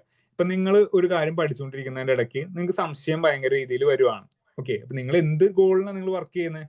1ാം റാങ്ക് കിട്ടുക എന്ന് പറഞ്ഞ ഗോളിനല്ലേ നിങ്ങൾ വർക്ക് ചെയ്യുന്നത്? അപ്പൊ നിങ്ങൾ പഠിച്ചുകൊണ്ടിരിക്കുന്ന നിങ്ങൾ വർക്കേഴ്സ് ആണ്, എനിക്ക് വേണ്ടി വർക്ക് ചെയ്യുന്ന വർക്കേഴ്സ് ആണ് 1ാം റാങ്ക് കിട്ടാൻ വേണ്ടിയിട്ട് എന്നുള്ളത് നിങ്ങൾ ആലോചിക്കുക. അപ്പൊ അങ്ങനെ ആലോചിക്കുന്ന സമയത്ത് നിങ്ങൾക്ക് ഒരു പഠിച്ചുകൊണ്ടിരിക്കുന്ന ഒരു സാധനത്തിനകത്ത് ഒരു കൺഫ്യൂഷൻ വന്നു. അതായത് ഇപ്പൊ മാത്സിന്റെ കാര്യം പറയുകയാണെങ്കിൽ നിങ്ങൾ മാത്സ് പഠിച്ചുകൊണ്ടിരുന്നത് ഷോർട്ട് കട്ടിലാണ് ഫുള്ള് ചെയ്തുകൊണ്ടിരിക്കുന്നത്. അപ്പൊ ഷോർട്ട് കട്ട് മാത്സ് പഠിക്കണ്ട, നിങ്ങളുടെ അടുത്ത് കൺസെപ്റ്റ് ഓറിയന്റഡ് ആയിട്ട് മാത്സ് പഠിക്കുക എന്നുള്ള ഒരു കാര്യം നിങ്ങൾ എന്റെ അടുത്ത്, സാറേ എനിക്ക് എന്ത് ചെയ്തിട്ട് മാത്സ് കിട്ടണില്ല, ഞാൻ എത്രയൊക്കെ മാത്സ് പഠിച്ചിട്ട് പോയിട്ടും എനിക്ക് എക്സാം ഹാളിൽ ചെന്നിരുന്ന് കഴിയുമ്പോൾ ചെയ്യാൻ കിട്ടുന്നില്ല എന്നൊക്കെയുള്ള കാര്യങ്ങൾ നിങ്ങൾ എൻ്റെ അടുത്ത് ഒന്ന് പറയുമ്പോൾ ഞാൻ നിങ്ങൾക്ക് അത് ക്ലിയർ ചെയ്ത് തരുന്നത് എങ്ങനെയാ? ഞാൻ നിങ്ങൾക്ക് അതിന്റെ ഉപദേശം തരും. മോനെ ഇങ്ങനെയല്ല പഠിക്കണ്ടേ, അത് മാറ്റി, നിനക്ക് ആലോചിച്ചാൽ കിട്ടാത്തത് ഈ ഒരു കാര്യം നിങ്ങൾ ഷോർട്ട് കട്ട് പഠിക്കുന്നത് കൊണ്ടാണ്. ഒരു രീതിയിൽ അത് ആലോചിച്ചെടുക്കാനുള്ള ഒരു കാര്യം കൂടി നമ്മൾ മുമ്പേ ചെയ്തിട്ട് പോകണമായിരുന്നു പരീക്ഷ എഴുതാനായിട്ട്. നീ ഇപ്പൊ പഠിക്കുന്ന രീതി മാറ്റിയില്ലെങ്കിൽ ഇനിയും നിനക്ക് കണക്ക് ചെയ്യാൻ കിട്ടൂല. നീ ഒന്ന് ആലോചിക്ക്, കുറച്ച് സമയം എടുക്കുമായിരിക്കും, പക്ഷെ അത് നിനക്ക് റിസൾട്ട് ഉണ്ടാക്കി തരും എന്ന് ഞാൻ നിങ്ങളുടെ അടുത്ത് എപ്പോഴും പറയും. അപ്പൊ ആ ഒരു കാര്യം നമ്മൾ ഇവിടെ ഇതിന്റെ പർപ്പസാണ്, മാനേജ്മെന്റ് പർപ്പസാണ്. നമ്മൾ ചെയ്യുന്ന വർക്കുകളിൽ നമുക്ക് കൃത്യമായിട്ടൊരു ഐഡിയ ഉണ്ടായിരിക്കണം, എന്ത് കാര്യത്തിനാണ് ഞാൻ ഈ കാര്യം ചെയ്യുന്നത് എന്നുള്ള ഒരു ആശയം നമ്മുടെ മുമ്പിൽ അല്ലെങ്കിൽ എപ്പോഴും വളരെ ക്ലിയർ ആയിട്ടുണ്ടെന്നുണ്ടെങ്കിൽ അത് നല്ല മാനേജ്മെന്റ് ആണ് എന്ന് നമുക്ക് വേണമെങ്കിൽ പറയാം. ഇനി അതേപോലെ തന്നെ keeping cost down, motivating others to do the same. ഇപ്പോൾ ഭയങ്കര എക്സ്പെൻസും കാര്യങ്ങളൊക്കെ എങ്ങനെയാണ് നമുക്ക് മാനേജ്മെന്റ് പ്രോഫിറ്റബിൾ ആകുക എന്ന് ചോദിച്ചു കഴിഞ്ഞാൽ നമുക്ക് ഇൻകം കിട്ടുന്ന സമയത്താണ്, പ്രോഫിറ്റ് കിട്ടുന്ന സമയത്താണ് നമുക്ക് ഏറ്റവും കൂടുതൽ ഇത് കിട്ടുക. അപ്പോൾ നമ്മൾ പറയും ഇപ്രാവശ്യത്തെ കോസ്റ്റ് ഭയങ്കര കൂടുതലാണ് കേട്ടോ, അപ്പോൾ അടുത്ത മാസം നമ്മൾ ഇത് ടാലി ആക്കാനായിട്ട് ഇപ്പൊ ടീച്ചേഴ്സിനൊന്നും അടുത്ത മാസം ക്ലാസ് ഉണ്ടാവില്ല എന്ന് ഞാൻ പറയും. അപ്പൊ ഈ കഴിഞ്ഞ 2 മാസമായിട്ട് നിങ്ങൾക്ക് ഫുൾ ക്ലാസ്സുകൾ എടുത്തുകൊണ്ടിരിക്കുന്നത് ഞാനാണ്. അത് ഇതിന്റെ ഭാഗമാണ്. കോസ്റ്റ് കട്ട് ചെയ്യാനായിട്ട് ഞാൻ എൻ്റെ രീതിയിലുള്ള കാര്യങ്ങൾ ഞാൻ ചെയ്യുന്നുണ്ട്. അതേപോലെ തന്നെ ബാക്കിയുള്ളവരോടും കൂടി പറയും, നിങ്ങൾ കോസ്റ്റ് ഇതാണ്, അപ്പൊ അതിന്റെ വേണ്ടിയിട്ടുള്ള കാര്യങ്ങൾ നിങ്ങളും കൂടി ചെയ്യണം എന്നുള്ള ഒരു കാര്യം നമ്മൾ പറയും. ഇപ്പോ നമ്മുടെ കിങ് ലെയർ സിനിമ കണ്ടിട്ടുണ്ടോ? കിങ് ലെയർ, ദിലീപ് ആശശരത്തൊക്കെ ഉള്ള ഒരു സിനിമ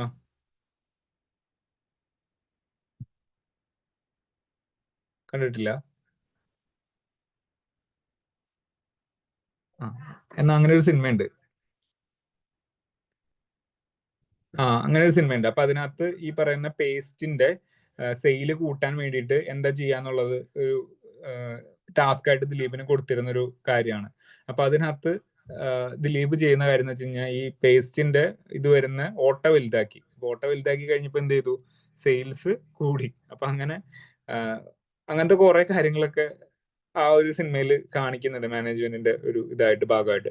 ഓക്കെ, അപ്പൊ അത് ജസ്റ്റ് ഞാൻ പറഞ്ഞതാണ്. അപ്പൊ അതേപോലെ നമ്മുടെ കോസ്റ്റ് കുറച്ച് വെച്ചിട്ട് ബാക്കിയുള്ളവരെ മോട്ടിവേറ്റ് ചെയ്യിപ്പിച്ച് ഉള്ള രീതിയിൽ ചെയ്യുക എന്നുള്ളതും മാനേജ്മെന്റിന്റെ പർപ്പസ് ആണ്. ഇപ്പൊ നിങ്ങളോട് 1ാം റാങ്ക് കിട്ടാനായിട്ട് മോനെ നിനക്ക് പറ്റും, എല്ലാ ദിവസവും ഒന്ന് പറയുന്ന പരിപാടിയല്ല. നിങ്ങളെ കൊണ്ട് ഞാൻ എപ്പോഴും പറയും, ഓഫ്ലൈനിൽ ഇരിക്കുന്ന സമയത്ത് 1ാം റാങ്ക് എന്ന് പറയുന്നത് നമ്മൾ വിചാരിച്ചാൽ നേടാൻ പറ്റാത്ത പരിപാടിയൊന്നുമല്ല, നമുക്ക് പറ്റും. നിങ്ങൾ പഠിക്കേണ്ട രീതിയിൽ നല്ലോണം പഠിച്ചാൽ മതി, കഷ്ടപ്പെട്ടാൽ മതി, നമ്മൾ ചെയ്യുന്ന പ്രോസസ്സ് കറക്റ്റ് ആണെന്നുണ്ടെങ്കിൽ അത് നമുക്ക് റിസൾട്ട് ഉറപ്പായിട്ടും തരും എന്നൊക്കെ പറഞ്ഞിട്ട് ഞാൻ നിങ്ങളെ മോട്ടിവേറ്റ് ചെയ്യാനായിട്ട് ശ്രമിക്കുന്നുണ്ട്. അപ്പോൾ എനിക്ക് കോൺഫിഡൻസ് ഇല്ലാത്തൊരു കാര്യമാണെന്നുണ്ടെങ്കിൽ ഒരിക്കലും ഞാനത് പറയില്ല. ഒന്നാം റാങ്ക് വാങ്ങിക്കാനായിട്ട് നമുക്ക് പറ്റും എന്നുള്ളത് തന്നെയാണ്. അപ്പൊ അത് നിങ്ങളെ സ്ഥിരമായിട്ട് മോട്ടിവേറ്റ് ചെയ്യുക എന്നുള്ളൊരു കാര്യം ഞാൻ ചെയ്യിപ്പിച്ചുകൊണ്ടിരിക്കുന്നത് എന്റെ ഉത്തരവാദിത്തം, എന്റെ കാര്യം. അതേപോലെ തന്നെ ടേക്കിംഗ് കാൽക്കുലേറ്റർ റിസ്ക് എന്നുള്ളത്. ടേക്കിംഗ് കാൽക്കുലേറ്റർ റിസ്ക് എന്ന് പറഞ്ഞാൽ എന്താണ്? പ്രോഫിറ്റ് ഉണ്ടാക്കാൻ വേണ്ടിയിട്ട് നമുക്ക് റിസ്ക് എടുക്കാതെ ഒരു കാര്യവും നമുക്ക് സക്സസ് ആവൂല. ഇപ്പൊ എന്താ പറയാ, ഇപ്പൊ അടുത്ത നമ്മള് ഇനിയിപ്പോ ഒരു ബാച്ച് തുടങ്ങണമെന്നുണ്ടെങ്കിൽ നമ്മൾ അതിന്റെ പ്ലാനുകളും കാര്യങ്ങളും ഒക്കെ മാറ്റി, ഇപ്പൊ ഇത്രയും ഈ ഒരു ബാച്ച് എന്ന് പറയുന്നത് ഭയങ്കര നമുക്ക് നഷ്ടമാണ്. എന്റെ കാര്യം വെച്ചിട്ട് നോക്കുമ്പോൾ ഭയങ്കര നഷ്ടമായിട്ടുള്ള ഒരു രീതിയിലാണ് ഇപ്പൊ നമ്മുടെ കോഴ്സുകൾ പോയിക്കൊണ്ടിരിക്കുന്നത്. കാര്യം ആകെ ഒരു ബാച്ച് ഉള്ളൂ. ഇതുവരെയായിട്ടും വേറെ പോലീസിന്റെയും ഇതൊക്കെ നമുക്ക് ഒരുപാട് കുട്ടികൾ വരുന്ന ബാച്ചുകൾ കട്ടായി പോയോ?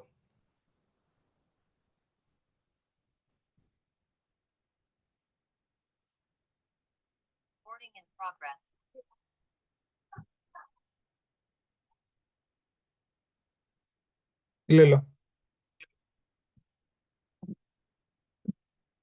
ഓക്കെ. അപ്പോ ഇനിയൊരു ബാച്ച് തുടങ്ങുമ്പോൾ എന്ന് പറയാൻ നമ്മൾ എന്ത് ചെയ്യും? ഇത്രയും പിള്ളേർ വരുള്ളൂ. അപ്പൊ ആ പിള്ളേർക്ക് അനുസൃതമായിട്ട് നമ്മൾ പരസ്യങ്ങൾ ചെയ്യണം, ബിസിനസിന്റെ ആക്ടിവിറ്റീസ് ചെയ്യണം. അതിൽ നിന്ന് നമുക്ക് കുറച്ച് പൈസ നമുക്ക് ഇറക്കി പരസ്യങ്ങളും കാര്യങ്ങളൊക്കെ ചെയ്യണം എന്നൊക്കെയുള്ള കാര്യങ്ങൾ നമ്മൾ കാൽക്കുലേറ്റീവ് ആയിട്ട് നമ്മൾ ഇനി ഇതിന്റെ പ്രൊഡക്ടിവിറ്റി എങ്ങനെ കൂട്ടാൻ പറ്റും എന്നൊക്കെയുള്ള കാര്യങ്ങൾ നമ്മൾ ആലോചിച്ച് വെച്ചിട്ട് ആ ബാറ്ററി ഞാൻ നോക്കിക്കോളാം. ഓക്കെ, പ്രശ്നമില്ല. Thank you. ഓക്കെ. അപ്പൊ അങ്ങനെ ഉള്ള കാര്യങ്ങൾ ഞാൻ കാൽക്കുലേറ്റീവ് ആയിട്ട് റിസ്ക് എടുക്കും. റിസ്ക് എടുത്തു കഴിഞ്ഞാൽ നമുക്ക് അതിന്റെ ബെനിഫിറ്റും കാര്യങ്ങളൊക്കെ കിട്ടുള്ളൂ. അത് ഏത് ഓർഗനൈസേഷൻ ആണെങ്കിലും അങ്ങനെയാണ്. ഞാനിപ്പോ എക്സാമ്പിൾ പറയാനായിട്ട് നമ്മുടെ തന്നെ കാര്യം എടുത്തിട്ടാണ് പറയുന്നത് എന്നുള്ളതാണ്. അപ്പൊ അതുകൊണ്ടാണ് അത് കാൽക്കുലേറ്റ് ചെയ്ത്. അതേപോലെ തന്നെ ഇനി വരുന്ന റിസ്കുകൾ എന്തൊക്കെയാണ് എന്നുള്ളതും കൂടി നമ്മൾ എന്ത് ചെയ്യും?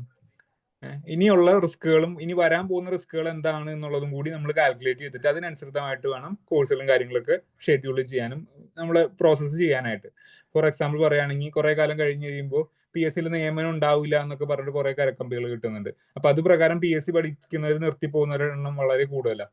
അപ്പൊ ഇത് കണക്ക് കൂട്ടി കണ്ടിട്ട് വേണം നമ്മൾ നമ്മുടെ എക്സ്പെൻസിന്റെ കാര്യങ്ങൾ ഡിറ്റർമൈൻ ചെയ്യാനായിട്ട്. അടുത്ത ബാച്ച് ചെയ്യുന്ന സമയത്ത് എനിക്ക് ഇത്ര എക്സ്പെൻസ് വരും. അപ്പോൾ ആ എക്സ്പെൻസ് വരുന്നത് മീറ്റ് ആകാനായിട്ടുള്ള പിള്ളേര് എനിക്കില്ല എന്നുണ്ടെങ്കിൽ ഈ ഇത് ചെയ്ത് കൊണ്ടുപോകാൻ പറ്റില്ല എന്നൊക്കെ നമ്മൾ ഇങ്ങനെ വിചാരിച്ച് പ്ലാൻ ചെയ്ത് വെക്കും. അപ്പൊ ഈ പറയുന്നത് മുൻകൂട്ടി കാണുക എന്നുള്ളത് ഒരു നല്ല മാനേജ്മെന്റിന്റെ ലക്ഷണമാണ്. മാനേജ്മെന്റ് അത് ചെയ്യുകയും വേണം. അതേപോലെ തന്നെ നല്ലൊരു ജഡ്ജ്മെന്റ് നമ്മുടെ ഈ പറഞ്ഞ കാര്യങ്ങളിൽ ഉണ്ടാവുകയും വേണം. ഇപ്പോൾ അടുത്ത കമ്പനി ബോർഡ് അസിസ്റ്റന്റ് യൂണിവേഴ്സിറ്റിയുടെ ബാച്ച് തുടങ്ങി കഴിയുമ്പോൾ 100 പിള്ളേര് എങ്കിലും എനിക്ക് വേണം എന്നുള്ള ഒരു കൃത്യമായിട്ടൊരു ഐഡിയ എനിക്കുണ്ടെങ്കിലേ ഞാൻ ബാച്ച് ചെയ്യുള്ളൂ എന്നുള്ളതാണ്.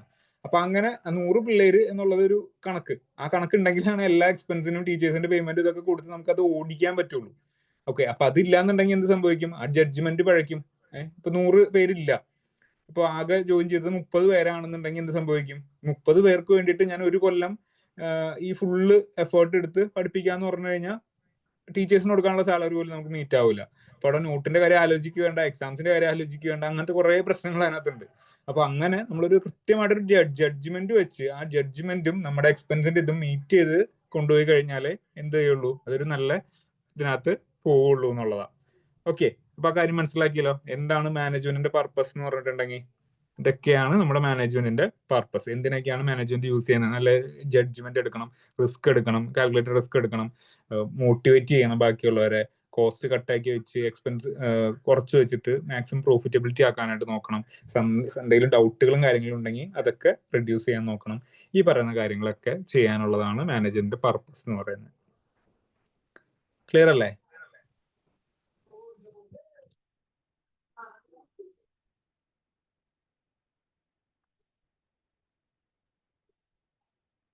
ഇത്രയും പറഞ്ഞാൽ എന്തെങ്കിലും ഡൗട്ട് ഉണ്ടോ?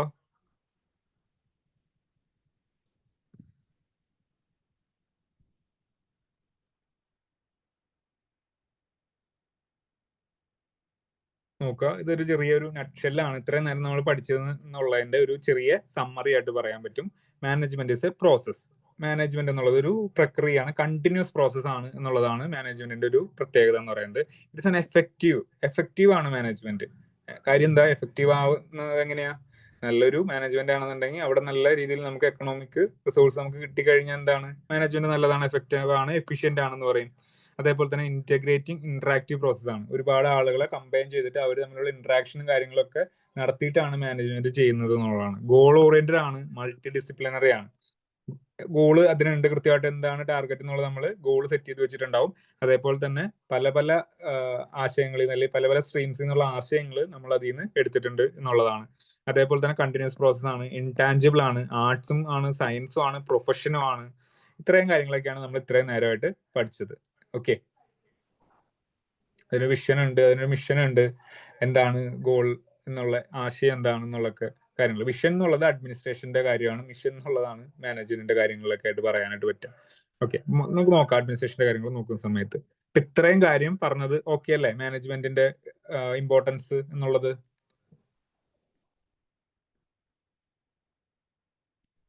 ഇതാ 3 തിയറീസ് നമുക്ക് പഠിക്കാം. 3 തിയറി അല്ല, 3 ഫാക്ട്സ്.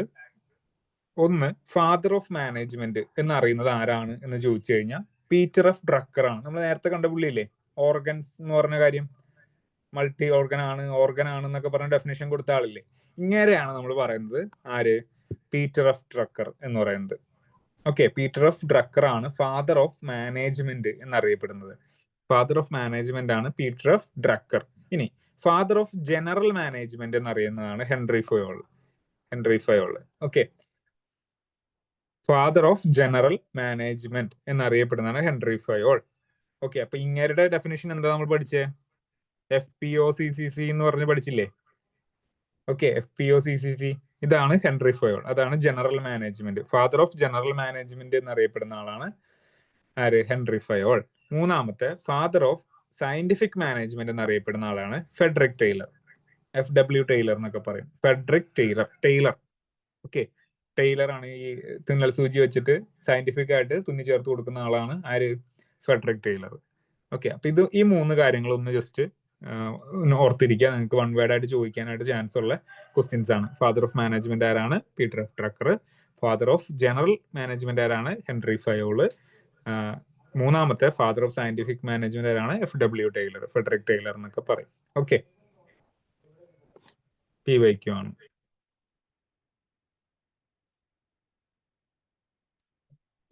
ഈ 2 പേരെ നമ്മൾ നോക്കി. ഇനി ഫെഡറിക് ടൈലറിന്റെ നമുക്ക് ഡെഫിനേഷൻ പഠിക്കാനുണ്ട്. അത് നമുക്ക് അടുത്ത ദിവസങ്ങളിലൊക്കെ ആയിട്ട് നോക്കാം. ഒരു ദിവസം എല്ലാം കൂടി ഒന്നിച്ച് തലകയറ്റി വെക്കണ്ട.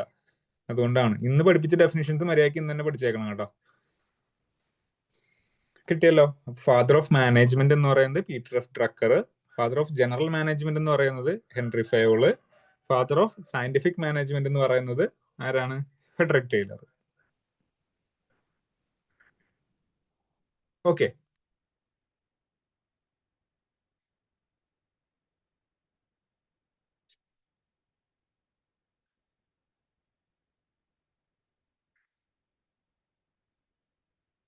നോക്കാം. ഇപ്പൊ ഇത്ര നേരം പറഞ്ഞുകൊണ്ടിരുന്ന കാര്യങ്ങളൊക്കെ നമ്മൾ അടുത്തൊരു പോയിന്റ് ആക്കി ഇട്ടേക്കാണ്. ഇമ്പോർട്ടൻസ് ഓഫ് മാനേജ്മെന്റ് എന്തൊക്കെയാണെന്ന് വരുന്നത്.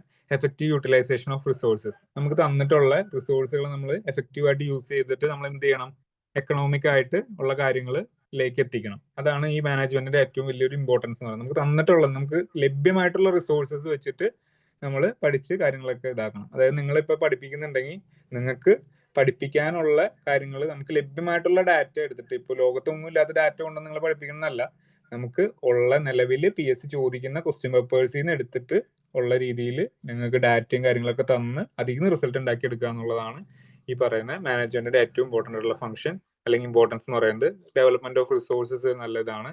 ഇൻകോപ്പറേറ്റ് ഇന്നോവേഷൻസ്, പുതിയ ഇന്നോവേഷൻസും കാര്യങ്ങളൊക്കെ കൊണ്ടുവരിക എന്നുള്ളത് ഇതിന്റെ ഭാഗമാണ്.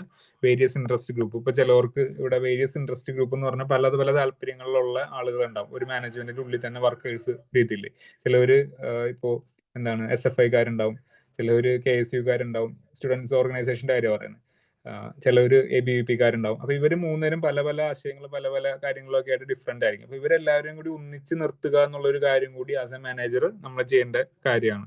അതേപോലെ തന്നെ സ്റ്റെബിലിറ്റി ഇൻ ദ സൊസൈറ്റിയിലെ സ്റ്റെബിലിറ്റി, ഈ പറയുന്ന മാനേജ്മെന്റ് എന്നുള്ള ഒരു കാര്യം സ്റ്റേബിൾ ആയിട്ട് നിന്ന് പോവുക, അല്ലെങ്കിൽ ആ ഒരു ഓർഗനൈസേഷൻ നിന്ന് സ്റ്റെബിലിറ്റി എന്ന് പറയുന്നൊരു തത്വം അച്ചീവ് ചെയ്യുക എന്നുള്ളത് മാനേജ്മെന്റ് ഇമ്പോർട്ടൻസ് ആണ്. ഇപ്പോൾ ഫോർ എക്സാമ്പിൾ പറയുകയാണെന്നുണ്ടെങ്കിൽ ഇത്രയും കാലങ്ങളായിട്ട് നമ്മൾ ഇവിടെ ഉണ്ട് എന്നൊക്കെ പറഞ്ഞിട്ട് നിങ്ങൾ കേൾക്കുന്നില്ലേ, സിൻസ് 1983, സിൻസ് 1789 എന്നൊക്കെ പറഞ്ഞിട്ട് ഉള്ള ക്യാമ്പയിൻ സ്ലോഗൻസും കാര്യങ്ങളൊക്കെ നമ്മൾ കേൾക്കുന്നത്. ഈ സ്റ്റെബിലിറ്റി എന്നുള്ളതാണ്. മാനേജ്മെന്റ് നല്ലതായതുകൊണ്ടാണ് ഇത് ആയിട്ട് നിൽക്കുന്നത്. അല്ലെങ്കിൽ എന്ത് പറ്റും, സ്റ്റെബിലിറ്റി ഉണ്ടാവില്ല, അപ്പൊ തന്നെ തകർന്ന് താഴെ വീണ് പോകും. അതേപോലെ തന്നെ ഗ്രൂപ്പ് ഗോൾസിന്റെ അച്ചീവ്മെന്റ്, ഒരു ഗ്രൂപ്പായിട്ട് ഗോൾസ് അച്ചീവ് ചെയ്യുക എന്നുള്ള ഒരു കാര്യമാണ്.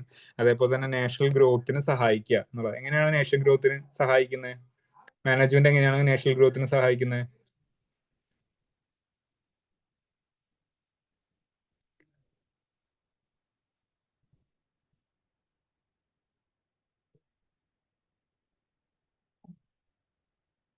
Economically okay, economically more over GDP പ്രൊഡക്ഷന്റെ കാര്യമല്ലേ, എക്കണോമിക് ഗ്രോത്ത് ഉണ്ട്. ഇപ്പൊ GDP കൂടും, പ്രോഡക്ട്സും ഗുഡ്സും ഒക്കെ നന്നായിട്ട് സർവീസ് ചെയ്ത് കഴിഞ്ഞാൽ GDP കൂടും എന്നുള്ളത് ഓക്കെ. അതേപോലെ തന്നെ എംപ്ലോയ്മെന്റ് കൂടൂല്ലേ, എംപ്ലോയ്മെന്റ് കൂടില്ലേ നല്ല മാനേജ്മെന്റ് ആണെന്നുണ്ടെങ്കിൽ, ഇന്നോവേഷൻസും കാര്യങ്ങളൊക്കെ കൂടുതൽ കൊണ്ടുവന്ന് കൂടുതൽ തൊഴിലവസരങ്ങൾ സൃഷ്ടിക്കൂലേ മാനേജ്മെന്റ് നല്ലതാണെന്നുണ്ടെങ്കിൽ. ഓക്കെ, അപ്പൊ അതും നേഷന്റെ ഇതിനകത്തല്ലേ. പോവർട്ടി റെഡ്യൂസ് ചെയ്യാനായിട്ട് പറ്റൂലേ നല്ല മാനേജ്മെന്റ് ആണെങ്കിൽ. നല്ല മാനേജ്മെന്റ് ആണെങ്കിൽ വർക്ക് ചെയ്യുന്ന ആളുകൾക്കൊക്കെ നല്ല രീതിയിൽ തന്നെ സാലറി കൊടുക്കാൻ പറ്റും, ബോണസ് കൊടുക്കാൻ പറ്റും, ഇൻസെന്റീവ് കൊടുക്കാൻ പറ്റും. അങ്ങനെയുള്ള രീതിയിൽ ഒക്കെ കാര്യങ്ങൾ ചെയ്യാൻ പറ്റും. അതേപോലെ തന്നെ ഇൻഇക്വാളിറ്റി കുറയ്ക്കാൻ പറ്റും. അങ്ങനെയുള്ള ഒരുപാട് നേഷൻ ബിൽഡ് ചെയ്യാൻ വേണ്ടിയിട്ട്, അല്ലെങ്കിൽ നേഷനെ ലൈഫ് സ്റ്റൈൽ മാറ്റാനായിട്ട് പറ്റും. അങ്ങനെ നേഷനെ ഇംപ്രൂവ്ഡ് ആക്കാൻ വേണ്ടിയിട്ടുള്ള എല്ലാ കാര്യങ്ങളും നല്ലൊരു മാനേജ്മെന്റ് ഉണ്ടെന്നുണ്ടെങ്കിൽ നമുക്ക് പറ്റും എന്നുള്ളതാണ്. ഓക്കെ, ടെക്നിക്കൽ സൈഡും എല്ലാം നമുക്ക് ഈ പറയുന്ന മാനേജ്മെന്റിന്റെ ഇമ്പോർട്ടൻസ് ആയിട്ട് നമുക്ക് പറയാൻ പറ്റുന്നതാണ്. ഓക്കെ, ഇത്രയും കഴിഞ്ഞു കഴിഞ്ഞാൽ നമ്മുടെ ഇമ്പോർട്ടൻസ് ഓഫ് മാനേജ്മെന്റ് കഴിഞ്ഞു, പരിപാടി കഴിഞ്ഞു. നമുക്ക് ക്വസ്റ്റ്യൻസ് വർക്കൗട്ടിലേക്ക് കിടക്കാം. ഇത്രയും പറഞ്ഞതിൽ എന്തെങ്കിലും ഡൗട്ട് ഉണ്ടോ? ബൈ ഹാർട്ട് ചെയ്യാനുള്ള ഒന്നുമില്ല ഡെഫിനിഷൻസ് അല്ലാതെ, വേറെ എല്ലാം നമുക്ക് ഓർത്തിരുന്ന് കഴിഞ്ഞാൽ നമുക്ക് കിട്ടുന്ന പോർഷൻസ് ആണ്. നമുക്ക് ക്വസ്റ്റ്യൻസിലേക്ക് കിടക്കാം.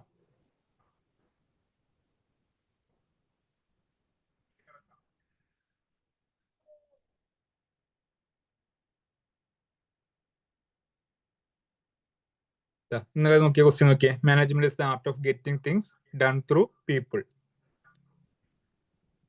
ഇതിന്റെ ആൻസർ ഏതാ?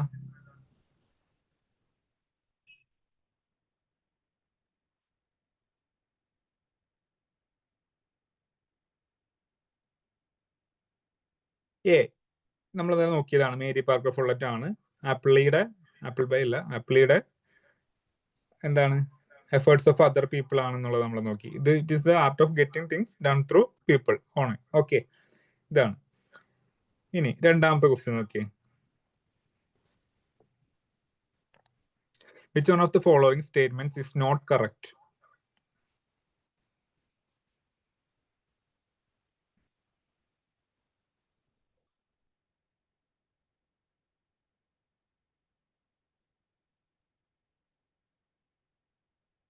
നോക്കുക, നമ്മളിപ്പോ പഠിച്ച കാര്യങ്ങളാണ് ഇതിനകത്ത് വന്നിട്ടുള്ളത്.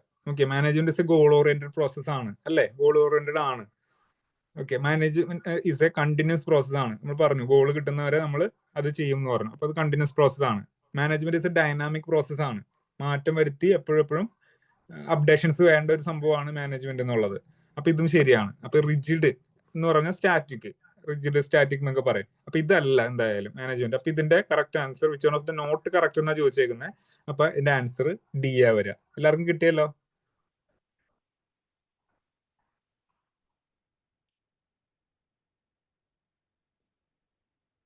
ഇങ്ങനെ ചോദ്യങ്ങൾ ചെയ്യാനായിട്ട് കിട്ടുന്നുണ്ടോ എന്നുള്ളത് പരിശോധിക്കുക. പരിശോധിച്ച് നിങ്ങൾക്ക് കിട്ടുന്നുണ്ടെങ്കിൽ നിങ്ങൾ ഇത്ര നേരം കണ്ട ക്ലാസ് ഓക്കെയാണ്, ക്രിസ്റ്റൽ ക്ലിയർ ആണ്, മനസ്സിലായിട്ടുണ്ട്.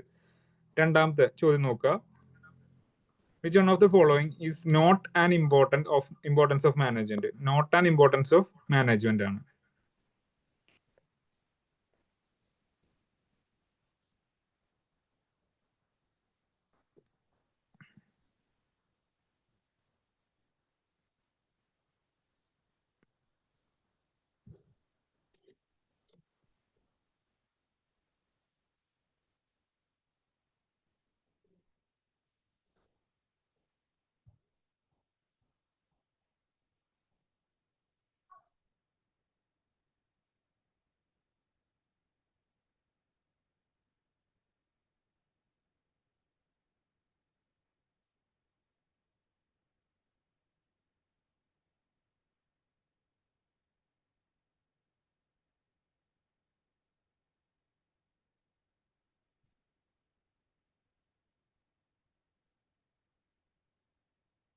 എല്ലാവർക്കും ഡി തന്നെയാണോ വരുന്നത്?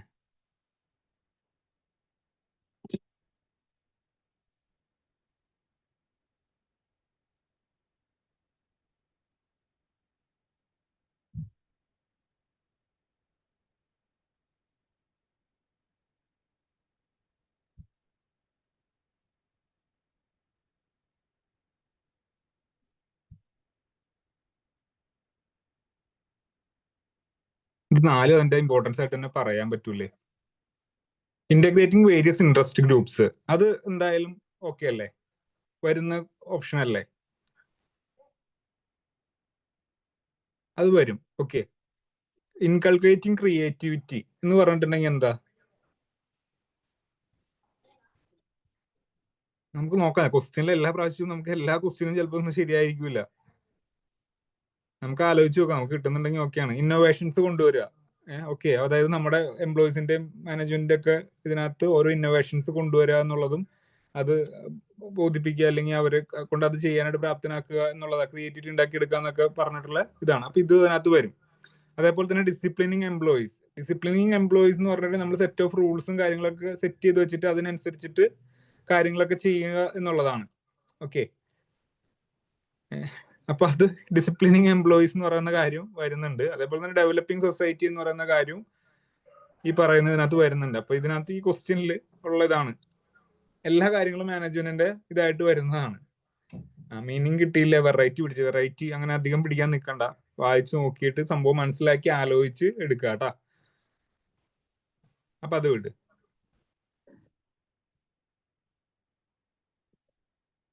ഇത് നോക്കിയേ, മൂന്നാമത്തെ ക്വസ്റ്റ്യൻ നോക്കിയേ.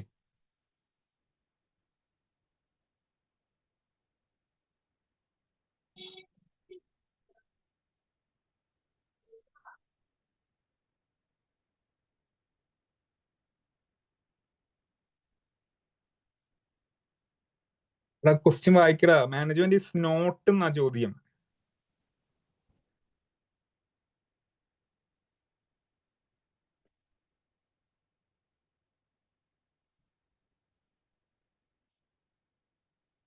Management is not an art and science both. Okay, management ആർട്ടും അല്ല സയൻസും അല്ല. അപ്പൊ ആ സ്റ്റേറ്റ്മെന്റ് എന്താ, ശരിയാണോ തെറ്റാണോ? മാനേജ്മെന്റ് നമ്മൾ പഠിച്ചതല്ലേ, ആർട്ടും ആണ് സയൻസും ആണെന്ന് പഠിച്ചതല്ലേ. അപ്പൊ എങ്ങനെയാണ് ഇവിടെ നോട്ട് ആർട്ട് ആൻഡ് സയൻസ് എന്ന് പറഞ്ഞു കഴിഞ്ഞാൽ അത് ശരിയാവില്ലല്ലോ, അത് തെറ്റല്ലേ.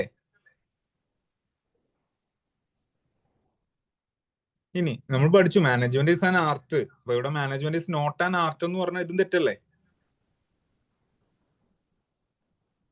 ഇനി നമ്മൾ പഠിച്ചു സയൻസ് എന്ന് പറയുന്നത് ഒരു കുറെ പ്രിൻസിപ്പിൾസ് നമ്മൾ അപ്ലൈ ചെയ്യിച്ചിട്ടാണ് നമ്മൾ സയൻസ് എന്ന് പറയുന്നത്. അപ്പൊ management is not an applied science എന്ന് പറഞ്ഞാൽ അതും തെറ്റല്ലേ, എയും തെറ്റി. ഇനി ആകെ ഉള്ളതെന്ന് പറഞ്ഞാൽ management is not a pure science. Pure ആയിട്ട് സയൻസ് അല്ല, ഇത്തിരി ആർട്ടും കൂടി അതിനകത്ത് വരുന്നുണ്ട്. അപ്പൊ കുറച്ച് സയൻസ് പ്യുവർ അല്ല, കുറച്ച് സയൻസും ഉണ്ട്, കുറച്ച് ആർട്ടും ഉണ്ട്. അപ്പൊ പ്യുവർ സയൻസ് എന്ന് പറഞ്ഞു കഴിഞ്ഞാൽ അത് തെറ്റാണ്. അപ്പൊ ബി ആണ് ഇതിന്റെ ആൻസർ വരിക. Management is not a pure science.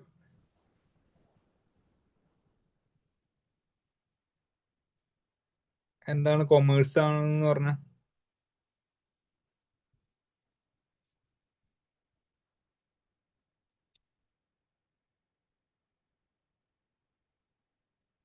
ഇരുപത്തെട്ട്. ഈ ക്വസ്റ്റ്യൻ നോക്കിയേ. ആ എടാ, സയൻസ് അതിനകത്ത് ഇടയ്ക്ക് കയറിയതാണ് ക്ലാസ്സിൽ, കൊമേഴ്സ് ആണെന്നൊക്കെ പറഞ്ഞ അടിയുള്ളൂ കേട്ടോ.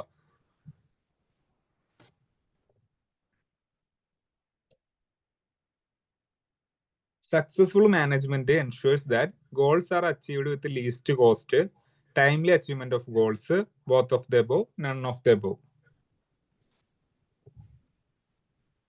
ഉത്തരം പറ, ഉത്തരം പറ.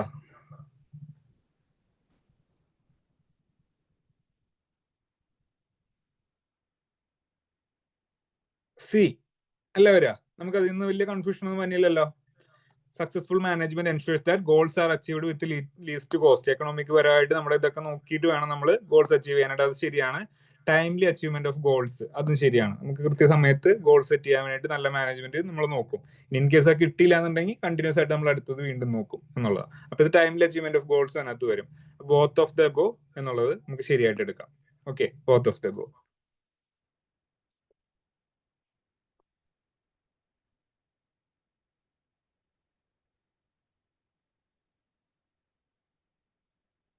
നമ്മൾ നോക്കിയില്ല, അത് അവിടെ നിൽക്കട്ടെ. ആറാമത്തെ ക്വസ്റ്റ്യൻ അവിടെ നിൽക്കട്ടെ.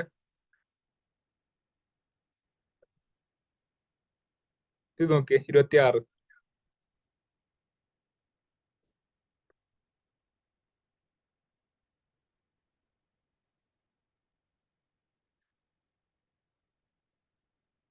Management is essential for the organizations which are non-profit organizations, service organizations, social organizations, all of the above. നമ്മൾ നോക്കിയായിരുന്നു കഴിഞ്ഞ അതിനകത്ത് എല്ലാം വരും എന്നുള്ളത്. അതായത് ഒരു ഡിസിപ്ലിൻ മാത്രമല്ല, പല ഇതിനകത്ത് മാത്രമാണ്. അപ്പൊ ഓൾ ഓഫ് ദ എബോവ്, അതിനകത്ത് നമുക്ക് കൺഫ്യൂഷൻ വരാനായിട്ട് ചാൻസ് ഇല്ല.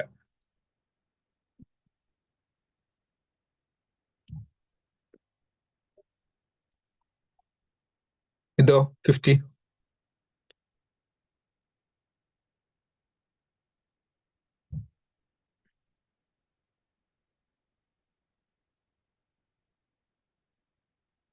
Group activity. സംശയമില്ലല്ലോ എല്ലാവർക്കും? ഇന്നലെ തെറ്റിച്ചവരാരും ഒന്ന് തെറ്റിച്ചിട്ട് സി പറഞ്ഞിട്ടുണ്ട് അല്ലേ? ഗോപിക ക്ലാസ്സിൽ ഉണ്ടായില്ലല്ലോ ഇന്നലെ, ക്ലാസ്സും കേട്ടില്ലാന്ന് തോന്നുന്നു.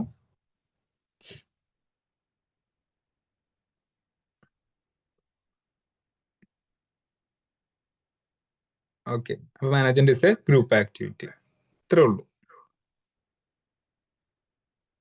ഓക്കെ, ടൈപ്പ് മിസ്റ്റേക്ക് ആണെങ്കിൽ പ്രശ്നമില്ല. അപ്പൊ നമ്മുടെ മാനേജ്മെന്റിന്റെ ഇമ്പോർട്ടൻസ് എന്നുള്ള ടോപ്പിക് കഴിഞ്ഞു. നമുക്ക് അടുത്ത സെക്ഷനിലേക്ക് കളഞ്ഞാലോ എടുത്താലോ? അഡ്മിനിസ്ട്രേഷൻ. എക്സാമ്പിളോ?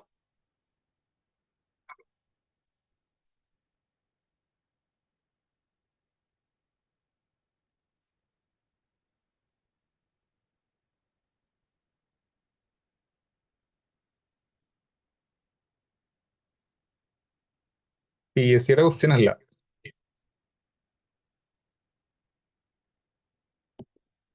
പക്ഷെ നിങ്ങൾക്ക് ഇതേ രീതി തന്നെ ചോദ്യം വരാമെന്ന്. ഞാൻ ഇനി എടുത്തിട്ട് പ്രിൻസിപ്പിൾസ് ഓഫ് മാനേജ്മെന്റ് ഓരോ ക്വസ്റ്റ്യൻസ്, ഇപ്പൊ നേരത്തെ കണ്ട ഞാൻ PYQ ആണെന്ന് പറയുന്ന ക്വസ്റ്റ്യൻസ് ഇല്ലേ, അത് മൊത്തം PSCയുടെ PYQ. ഇത് ഇതിന്റെ ഒബ്ജക്റ്റീവ് മോഡിൽ വരുന്ന ക്വസ്റ്റ്യൻസ് ആണ് ഈ ടോപ്പിക്കിൽ നിന്ന് പല പല എക്സാംസ് ആയിട്ട് ചോദിച്ചിട്ടുള്ള, PSCയുടെ തന്നെയല്ല.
ഓക്കെ, രണ്ടാമത്തെ നമ്മുടെ ടോപ്പിക്കാണ് നോക്കുക, മാനേജ്മെന്റ് വേഴ്സസ് അഡ്മിനിസ്ട്രേഷൻ.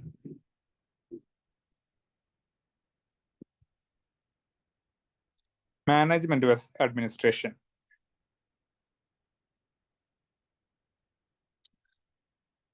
നോക്കുക,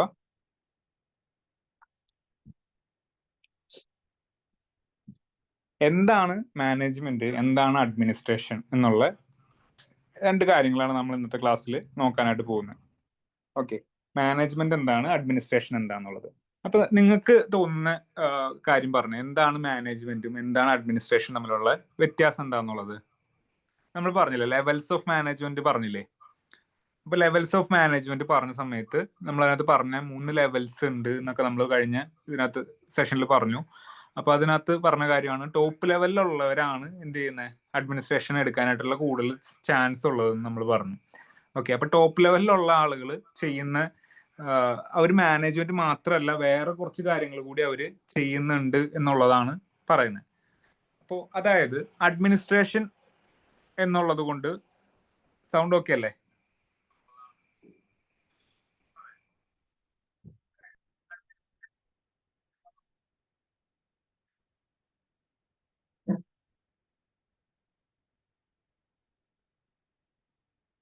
ആക്ച്വലി ഞാൻ നിങ്ങളുടെ ചാറ്റ് നോക്കാൻ വേണ്ടിയിട്ട് ഇവിടെ ഫോൺ നോക്കുന്നുണ്ട്. ഞാൻ സംസാരിച്ചു കഴിഞ്ഞ് 10 മിനിറ്റ് കഴിഞ്ഞിട്ടാണ് ഇവിടെ സൗണ്ട് കിട്ടുന്നത്.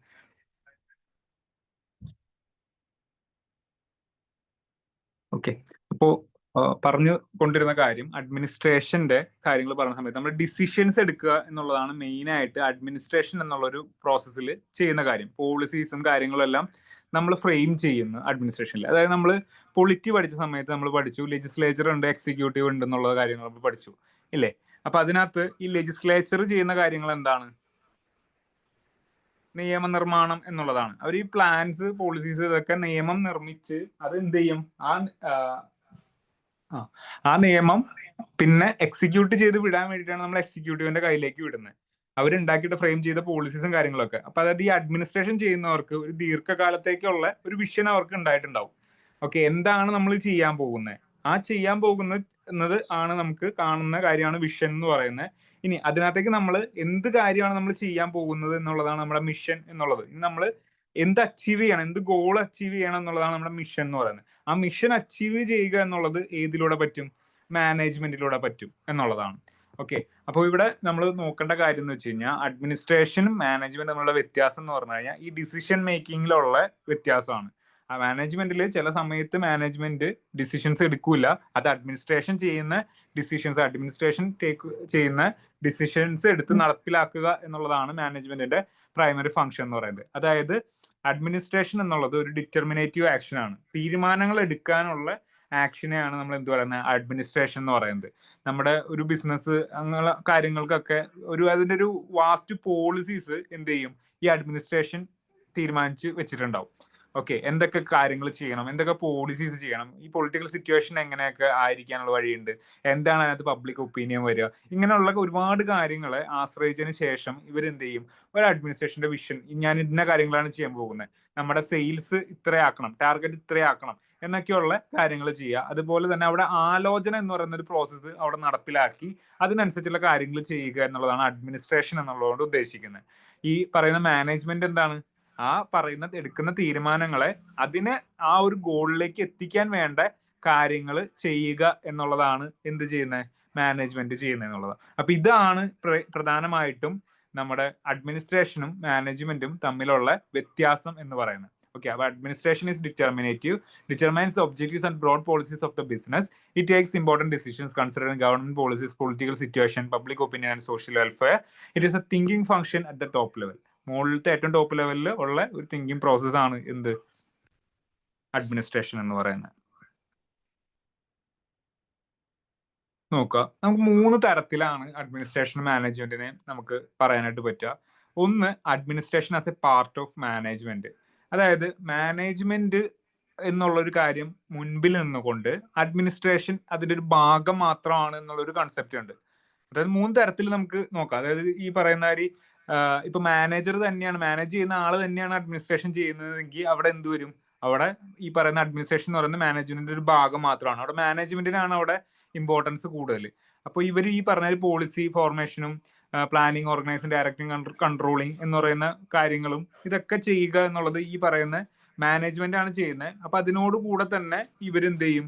ഇതിന്റെ ഡിസിഷൻസ് ടേക്കിംഗ് കാര്യം കൂടി ഇവര് മാനേജ്മെന്റ് ചെയ്യും. അപ്പൊ അങ്ങനെ ഏറ്റവും ടോപ്പ് ലെവലിൽ നിൽക്കുന്ന ആളുകൾ തന്നെ ഈ മാനേജ്മെന്റ് കൂടി ചെയ്ത് കഴിയുമ്പോൾ നമുക്ക് എന്ത് പറയാൻ പറ്റും? മാനേജ്മെന്റും അഡ്മിനിസ്ട്രേഷന്റെ ഒരു ഭാഗം മാത്രമാണ്, അല്ലെങ്കിൽ മാനേജ്മെന്റ് എന്ന് പറയുന്നതിന്റെ ഒരു ഭാഗം മാത്രമാണ് അഡ്മിനിസ്ട്രേഷൻ എന്നുള്ളൊരു ആശയം നമുക്ക് അവിടെ പറയാനായിട്ട് പറ്റും. ഇനി രണ്ടാമത്തെ കാറ്റഗറീസ് എന്ന് പറയുമ്പോൾ അഡ്മിനിസ്ട്രേഷൻ മാനേജ്മെന്റും തുല്യമാണ് എന്നുള്ളൊരു ആശയമാണ് നമുക്ക് അവിടെ പറയാൻ പറ്റുക. അതായത് എല്ലാ അഡ്മിനിസ്ട്രേഷൻ എന്ന് പറയുന്നത് മാനേജ്മെന്റിന്റെ എല്ലാ ഫംഗ്ഷൻസും ചെയ്ത് അവിടെ ഒരു സിംഗിൾ ഓണറെ ഉള്ളൂ എങ്കിൽ അയാൾ തന്നെയായിരിക്കും മാനേജർ, അയാൾ തന്നെയായിരിക്കും അഡ്മിനിസ്ട്രേഷൻ ചെയ്യുന്നത്. എല്ലാം സെയിം ആയിട്ടുള്ള കാര്യങ്ങൾ ചെയ്യുകയാണെങ്കിൽ അവിടെ അഡ്മിനിസ്ട്രേഷനെ മാനേജ്മെന്റിനെ നമുക്ക് വേർതിരിച്ചിട്ട് നിർത്താനായിട്ട് പറ്റൂല. അപ്പൊ അങ്ങനത്തെ ഉള്ള ഒരു സന്ദർഭമുണ്ട്. അതുപോലെ തന്നെ ഈ മാനേജ്മെന്റിന്റെ താഴെ അഡ്മിനിസ്ട്രേഷൻ വരുന്ന കാര്യങ്ങളുണ്ട്. അവിടെ എന്തായിരിക്കും? ടോപ്പ് ലെവലിലുള്ള ആളുകൾ എടുക്കുന്ന കാര്യങ്ങൾ നടത്തുന്ന ആ ആശയങ്ങൾ നടപ്പിലാക്കുക എന്നുള്ളത് മാത്രമായിരിക്കും മാനേജ്മെന്റിന്റെ ഒരു കടമ എന്ന് പറയുന്നത്. അവിടെ എന്താണ്? അഡ്മിനിസ്ട്രേഷനിൽ ചെയ്യുന്ന ആളുകളാണ് ഏറ്റവും ടോപ്പിൽ നിൽക്കുന്നത്. അവർ ഈ പറയുന്ന എംപ്ലോയീസിന്റെ വർക്കുകളിലൊന്നും അവർ ഇടപെടുന്നില്ല. ഒരു വലിയ ഓർഗനൈസേഷൻ ആണ് എന്നുണ്ടെങ്കിൽ നിങ്ങളൊന്ന് ആലോചിച്ച് നോക്കിയേ, ഒരു വലിയ ഓർഗനൈസേഷൻ ആണ് എന്നുണ്ടെങ്കിൽ ആ വലിയ ഓർഗനൈസേഷനിലെ ഏറ്റവും മുകളിലിരിക്കുന്ന ആള് ഉത്തരവിടുന്ന കാര്യങ്ങളാണ് മാനേജ്മെന്റിന് ചെയ്യാനുള്ളൂ. അപ്പൊ അവിടെ സമയത്ത് അഡ്മിനിസ്ട്രേഷൻ എന്ന് പറയുന്നത് ഏറ്റവും ആദ്യം വരും, പിന്നെ മാനേജ്മെന്റ്. ഇപ്പൊ അഡ്മിനിസ്ട്രേഷന്റെ കാര്യങ്ങളും തീരുമാനങ്ങളെല്ലാം എടുത്തതിന് ശേഷം മാത്രമേ മാനേജ്മെന്റിന് ഇമ്പോർട്ടൻസ് വരുന്നുള്ളൂ. അപ്പൊ ഇങ്ങനെ 3 തരത്തിലുള്ള ആശയങ്ങളാണ് നമുക്ക് അഡ്മിനിസ്ട്രേഷനും മാനേജ്മെന്റിനെ വെച്ചിട്ടുള്ള റിലേഷൻ ആയിട്ട് നമുക്ക് പറയാൻ പറ്റുക. ഒന്ന്, മാനേജ്മെന്റിന്റെ പാർട്ടാണ് അഡ്മിനിസ്ട്രേഷൻ എന്ന് പറയുന്ന ഫസ്റ്റത്തെ തിയറി. രണ്ടാമത്തെ, അഡ്മിനിസ്ട്രേഷൻ ഈക്വൽ ടു മാനേജ്മെന്റ് ആണ് എന്നുള്ള ഒരു തിയറി. മൂന്നാമത്, അഡ്മിനിസ്ട്രേഷൻ ആണ് ഏറ്റവും ഫസ്റ്റ്, മാനേജ്മെന്റ് അത് കഴിഞ്ഞിട്ടാണ് വരാന്നുള്ളത്. ഓക്കെ, അപ്പൊ ഇവിടുത്തെ റോളുകൾ നോക്കുവാണെങ്കിൽ അഡ്മിനിസ്ട്രേഷന് നമുക്ക് ലെജിസ്ലേറ്റീവ് റോൾ എന്ന് വേണമെന്നുണ്ടെങ്കിൽ നമുക്ക് പറയാം. അതേപോലെ തന്നെ മാനേജ്മെന്റിന് എന്ത് റോളാണ്? ഇവർ എടുക്കുന്ന നിയമങ്ങൾ എക്സിക്യൂട്ട് ചെയ്ത് നടപ്പിലാക്കുക എന്നുള്ളതാണ് ആരുടെ റോള്? മാനേജ്മെന്റിന്റെ റോള്. അപ്പൊ അഡ്മിനിസ്ട്രേഷൻ ലെജിസ്ലേറ്റീവ് റോളാണ്, മാനേജ്മെന്റിന് എന്താണ്? എക്സിക്യൂട്ടീവ് റോളാണ്. ഈ പറഞ്ഞ 3 തരത്തിലാണ് അഡ്മിനിസ്ട്രേഷനും മാനേജ്മെന്റ് തമ്മിലുള്ള റിലേഷൻസ് കിടക്കുന്നത് എന്ന് നമുക്ക് മനസ്സിലാക്കിയിരിക്കാം. ഓക്കെ,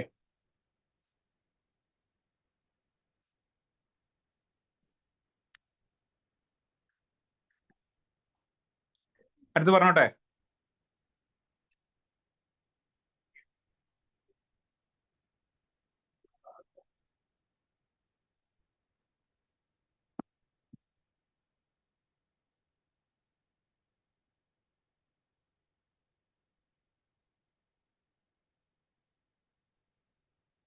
ഒന്നും രണ്ടും തമ്മിലുള്ള വ്യത്യാസം എന്ന് പറഞ്ഞാൽ, ആദ്യത്തെ ഇതിനകത്ത് മാനേജ്മെന്റിനാണ് മെയിൻ ആയിട്ടുള്ള ഇത് വരുന്നത്. മാനേജ്മെന്റ് ആണ് അവിടെ മെയിൻ. ഇപ്പൊ അഡ്മിനിസ്ട്രേഷൻ അവിടെ വലിയ കാര്യങ്ങളൊന്നും ഇല്ല എന്നുള്ളത്. ആ ഒരു അർത്ഥത്തിൽ മാനേജ്മെന്റിന്റെ പാർട്ടായിട്ട് അഡ്മിനിസ്ട്രേഷൻ വരുന്നു എന്നുള്ളതാണ്. നമുക്ക് ഏറ്റവും ഫസ്റ്റ് ചെയ്യേണ്ടതെന്ന് വെച്ചാൽ അഡ്മിനിസ്ട്രേഷൻ അല്ല, മാനേജ്മെന്റിന് ഇമ്പോർട്ടൻസ് കൊടുത്തിട്ട് അതിൽ ചെറിയൊരു റോള് മാത്രമാണ് അഡ്മിനിസ്ട്രേഷൻ ഉള്ളൂ എന്നുള്ളതാണിത്. അപ്പൊ മാനേജ്മെന്റ് ചെയ്യുന്ന ആളുകൾ തന്നെ അഡ്മിനിസ്ട്രേഷൻ ചെയ്യുന്ന ഇതാണ് ഫസ്റ്റത്തെ കേസ്. രണ്ടാമത്തെ കേസിൽ എന്ന് പറഞ്ഞു കഴിഞ്ഞാൽ അഡ്മിനിസ്ട്രേഷനും മാനേജ്മെന്റും എല്ലാം ഒരേ രീതിയിൽ, ഒരേ ഈക്വൽ ആയിട്ട് അവർക്ക് രണ്ടിനും ഫങ്ഷൻസ് കൊടുത്ത് ചെയ്യുന്ന കാര്യമാണ് അഡ്മിനിസ്ട്രേഷന്റെ ഈക്വൽ ടു മാനേജ്മെന്റ് എന്ന് പറഞ്ഞിട്ടുണ്ടെങ്കിൽ. മൂന്നാമത്തെ കേസിൽ അഡ്മിനിസ്ട്രേഷൻ ആണ് ഏറ്റവും ഫസ്റ്റ് വരുന്നത്, മാനേജ്മെന്റ് അതിന് താഴെ നിൽക്കുള്ളൂ എന്നുള്ള ഒരു ഇത്. അപ്പൊ അത് 3 ഓർഗനൈസേഷൻസ് ആയിട്ട് നിങ്ങളൊന്ന് കൺസിഡർ ചെയ്ത് നോക്കി. അഡ്മിനിസ്ട്രേഷൻ ഏറ്റവും ഫസ്റ്റ് വരുന്ന ഏറ്റവും വലിയ കമ്പനികളിലൊക്കെ അഡ്മിനിസ്ട്രേറ്റീവ് ആയിട്ടുള്ള ആളുകൾക്കായിരിക്കും ഏറ്റവും ഇമ്പോർട്ടൻസ് വരുന്നത്. അഡ്മിനിസ്ട്രേഷൻസും മാനേജ്മെന്റും എന്നുള്ളത് ഏറ്റവും ഒരു മിഡിൽ ലെവലിൽ നിൽക്കുന്ന ആളുകളാണെന്നുണ്ടെങ്കിൽ അത് അഡ്മിനിസ്ട്രേഷൻ ഈക്വൽ ടു മാനേജ്മെന്റ് ആയിരിക്കും. മാനേജ്മെന്റ് ഏറ്റവും ഫസ്റ്റ്, അഡ്മിനിസ്ട്രേഷൻ രണ്ടാമത് വരാണെങ്കിൽ ഏറ്റവും ചെറിയ സംരംഭകരായിരിക്കും, ഏറ്റവും ചെറിയ ആളുകൾക്കായിരിക്കും. അപ്പൊ അങ്ങനെ 3 തരത്തിലുള്ള റിലേഷൻസ് ആണ് നമുക്ക് അഡ്മിനിസ്ട്രേഷനും ഇതും പറയുന്ന സമയത്ത്. 3 കമ്പനീസിനെ എക്സാമ്പിൾ വെച്ചിട്ട് ആലോചിച്ചാൽ മതി, അത് മനസ്സിലാവും.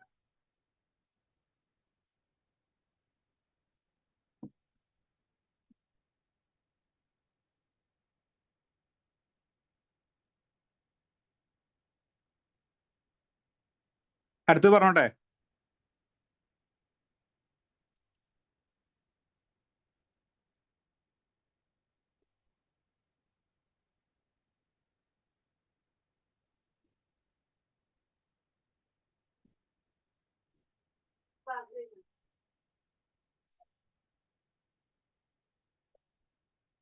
ഇവിടെ നോക്കുക, 3 നമുക്ക് തിയറീസ് ആണ് ഇവിടെ പറയുന്നത്. അഡ്മിനിസ്ട്രേഷനെ സംബന്ധിച്ചിട്ടുള്ള 3 തിയറീസ് ആണ് ഇവിടെ പറയുന്നത്.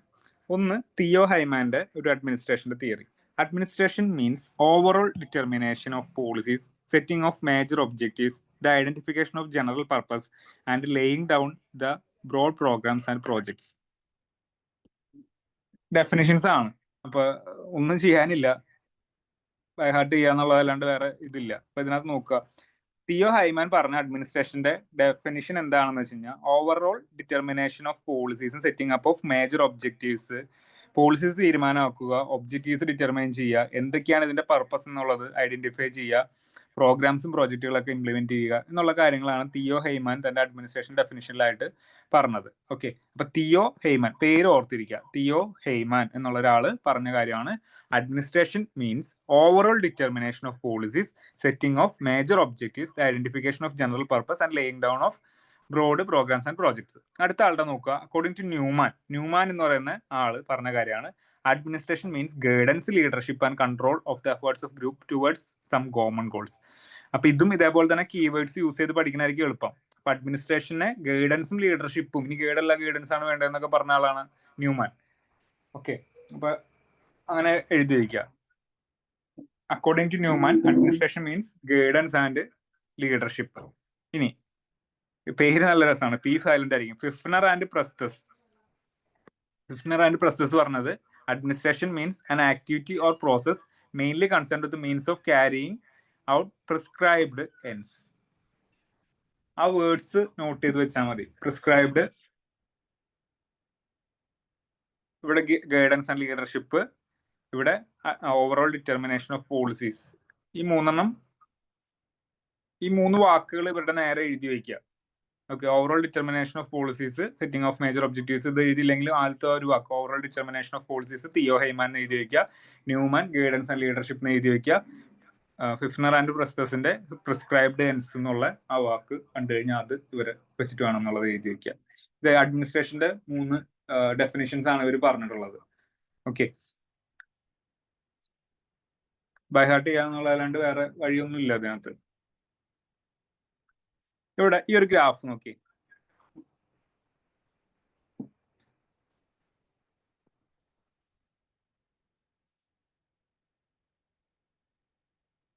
ഇപ്പൊ ഞാൻ പറഞ്ഞു 3 ലെവൽസ് ഓഫ് അഡ്മിനിസ്ട്രേഷൻ നിങ്ങൾക്ക് പറഞ്ഞു തന്നില്ലേ.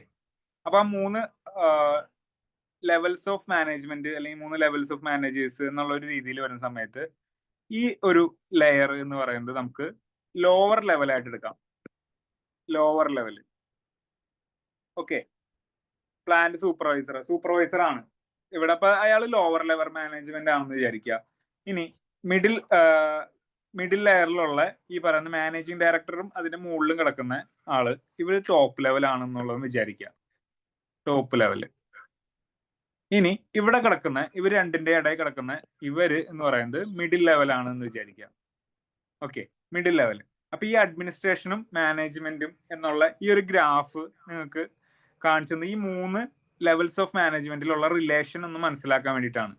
ഈ കോളം, ഈ ഒരു ലൈൻ കിടക്കുന്നില്ലേ, ഈ ലൈനിന്റെ മുകളിൽ കിടക്കുന്ന ഭാഗം എന്ന് പറയുന്നത് അഡ്മിനിസ്ട്രേഷനും താഴെ കിടക്കുന്ന ഭാഗം മാനേജ്മെന്റ് എന്നുള്ളതാണ്. ഓക്കെ, അപ്പൊ ഇവിടെ നോക്കുക, ഇതിനകത്ത് എത്ര ഏരിയ ഈ ഗ്രാഫിൽ കവർ ചെയ്തിട്ടുണ്ട് എന്നുള്ളത് നോക്കാം. ഫസ്റ്റ് നമുക്ക് മാനേജ്മെന്റിന്റെ കാര്യം നോക്കാം. മാനേജ്മെന്റ് എന്നുള്ളത് ലോവർ ലെവലിൽ വരുന്ന സമയത്ത് നോക്കിയേ, ലോവർ ലെവലിൽ വരുന്ന സമയത്ത് മാനേജ്മെന്റ് എന്തോരം ഉണ്ട്? ഇത്രയും മാനേജ്മെന്റ് ആണ്. നോക്കിയേ, ഇത്രയും മാനേജ്മെന്റ് ആണ് ലോവർ ലെവലിൽ വരുന്ന സമയത്ത്. ഇതൊരു വലിയ ഏരിയ അല്ല. ഈ ഒരു ഗ്രാഫിന് വെച്ചിട്ട് നോക്കുന്ന സമയത്ത് ഇത്രയും വലിയ വാസ്റ്റ് ഏരിയ അല്ലേ ഇത് കവർ ചെയ്യുന്നത്. ഇത്ര ഏരിയ ഇത് കവർ ചെയ്യുന്നുണ്ട്. ഇതിന്റെ മുകളിൽ ഇത്രയൊക്കെ നോക്കുക നിങ്ങൾ. മിഡിൽ ആകുമ്പോൾ ഇത് ഇത്രയില്ല. ഏരിയ വെച്ചിട്ട് നോക്കണ്ട, സൈസ് നോക്കിയാൽ മതി, അതിന്റെ സ്പാൻ നോക്കിയാൽ മതി. ഓക്കെ, അപ്പൊ ഇത് കൂടുതലല്ലേ മാനേജ്മെന്റിന്? ഇത് ലോവർ ലെവലിൽ മാനേജ്മെന്റ് എന്നുള്ളത് കൂടുതലാണ്. ഓക്കെ, മിഡിൽ ലെവലിൽ വന്ന സമയത്തോ അത് കുറഞ്ഞു. ഈ ഒരു ഇത് മാത്രമേ ഉള്ളൂ എന്നുണ്ടെങ്കിൽ അതിനത് എത്ര ഉണ്ടാവുള്ളൂ എന്നുള്ളത് വിചാരിക്കാം. ഓക്കെ, ഇപ്പൊ ലോവർ ലെവൽ മാനേജറിനേക്കാളും കുറച്ചുകൂടി കുറവാണ് മിഡിൽ ലെവൽ മാനേജ്മെന്റ് ചെയ്യുക എന്നുള്ളൊരു കാര്യം. ഇനി ടോപ്പ് ലെവലിൽ വരുന്ന സമയത്തോ അവർക്ക് അത്രയും കൂടി ഇല്ലല്ലോ. ഈ സ്പാൻ ഭയങ്കര കുറവല്ലേ, ഇത്രയേ ഉള്ളൂ. ഈ സ്പാൻ ഭയങ്കര കുറവാ. അപ്പൊ അതിന്റെ അർത്ഥം എന്ന് പറഞ്ഞു കഴിഞ്ഞാൽ മുകളിലേക്ക് ചെല്ലും തോറും മാനേജ്മെന്റ് ചെയ്യുന്ന റോളും അല്ലെങ്കിൽ അതിന്റെ ഒരു കാര്യം എന്ന് പറയുന്നത്, അല്ലെങ്കിൽ അത്രയും ഡ്യൂട്ടി എന്ന് പറയുന്നത് കുറഞ്ഞുകൊണ്ടിരിക്കുന്ന ഒരു സ്ട്രക്ചറാണ് നമുക്ക് ഇവിടെ അഡ്മിനിസ്ട്രേഷൻ മാനേജ്മെന്റ് നോക്കുന്ന സമയത്ത് കാണാനായിട്ട് പറ്റുന്നത്.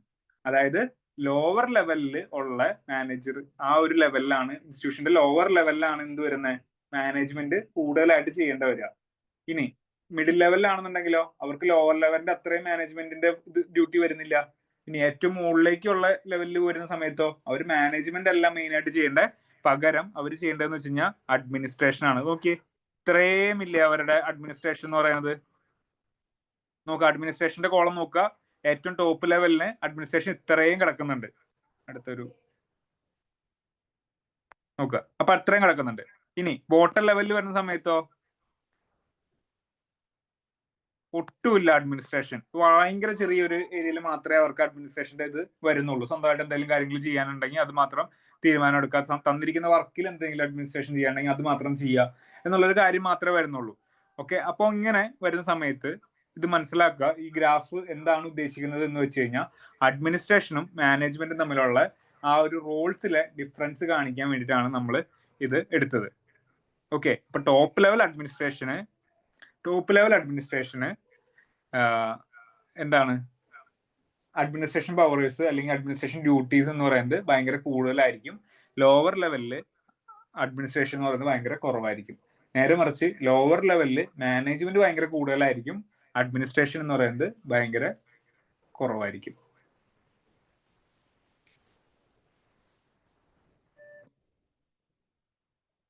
മിഡിൽ അല്ല, മിഡിൽ ലെവലല്ല. ഗ്രാഫ് നോക്കിയേ, ഇപ്പോ 3 ഇട്ടേക്കണം കൊണ്ടാണ്. മുകളിലേക്ക് ചെല്ലും തോറും കുറഞ്ഞു കുറഞ്ഞല്ലേ വരുന്നത്. മിഡിൽ ലെവലിന്റെ കാര്യം നോക്കാം. മിഡിൽ ലെവലിൽ മാനേജ്മെന്റും അഡ്മിനിസ്ട്രേഷനും സെയിം രീതിയിൽ തന്നെ ചെയ്യാനുണ്ട്. ഇവർക്ക് രണ്ടിനും ഈക്വൽ ആയിട്ടുള്ള രീതിയിലാണ് വന്നിരിക്കുന്നത്. ഇവിടെ വരുന്ന സമയത്ത് ഇതിപ്പോ ലോവർ ലെവൽ ആണെന്നും പരിഗണിക്കുക. ഇത്രയും കൂടി അവർക്ക് വന്നില്ല. ഈ ഒരു ഏരിയ, ഈ ഒരു ഗ്രാഫിന്റെ ഈ ഒരു ഏരിയ ആണ് നമ്മൾ കൺസിഡർ ചെയ്യേണ്ടത്. ഇത് ചെറിയൊരു 3 ലെയർ ഉള്ള ഒരു ഇതെടുത്തിരുന്നെങ്കിൽ കാണാമായിരുന്നു നമുക്ക്.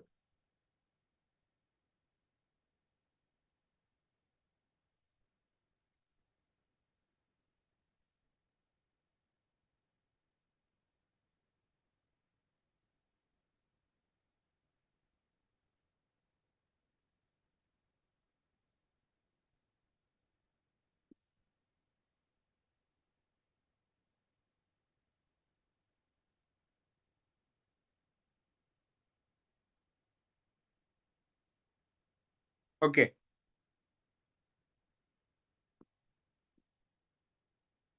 ഇനി ഈ ഒരു ടേബിൾ നോക്കുക.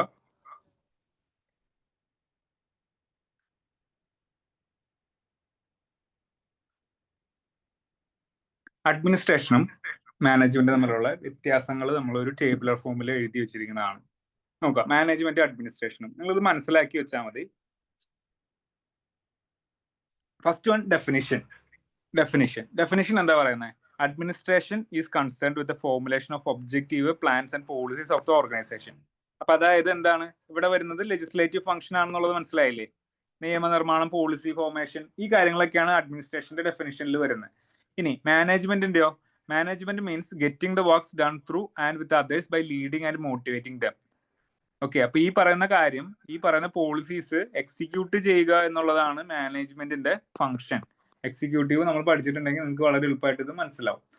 ഓക്കെ, അപ്പൊ അഡ്മിനിസ്ട്രേഷൻ എന്താണ്? ലെജിസ്ലേറ്റീവ് ഫംഗ്ഷൻ ആണ്. മാനേജ്മെന്റ് എന്നുള്ളത് എക്സിക്യൂട്ടീവ് ഫംഗ്ഷൻ ആണ് എന്നുള്ളത് മനസ്സിലാക്കി വെക്കുക.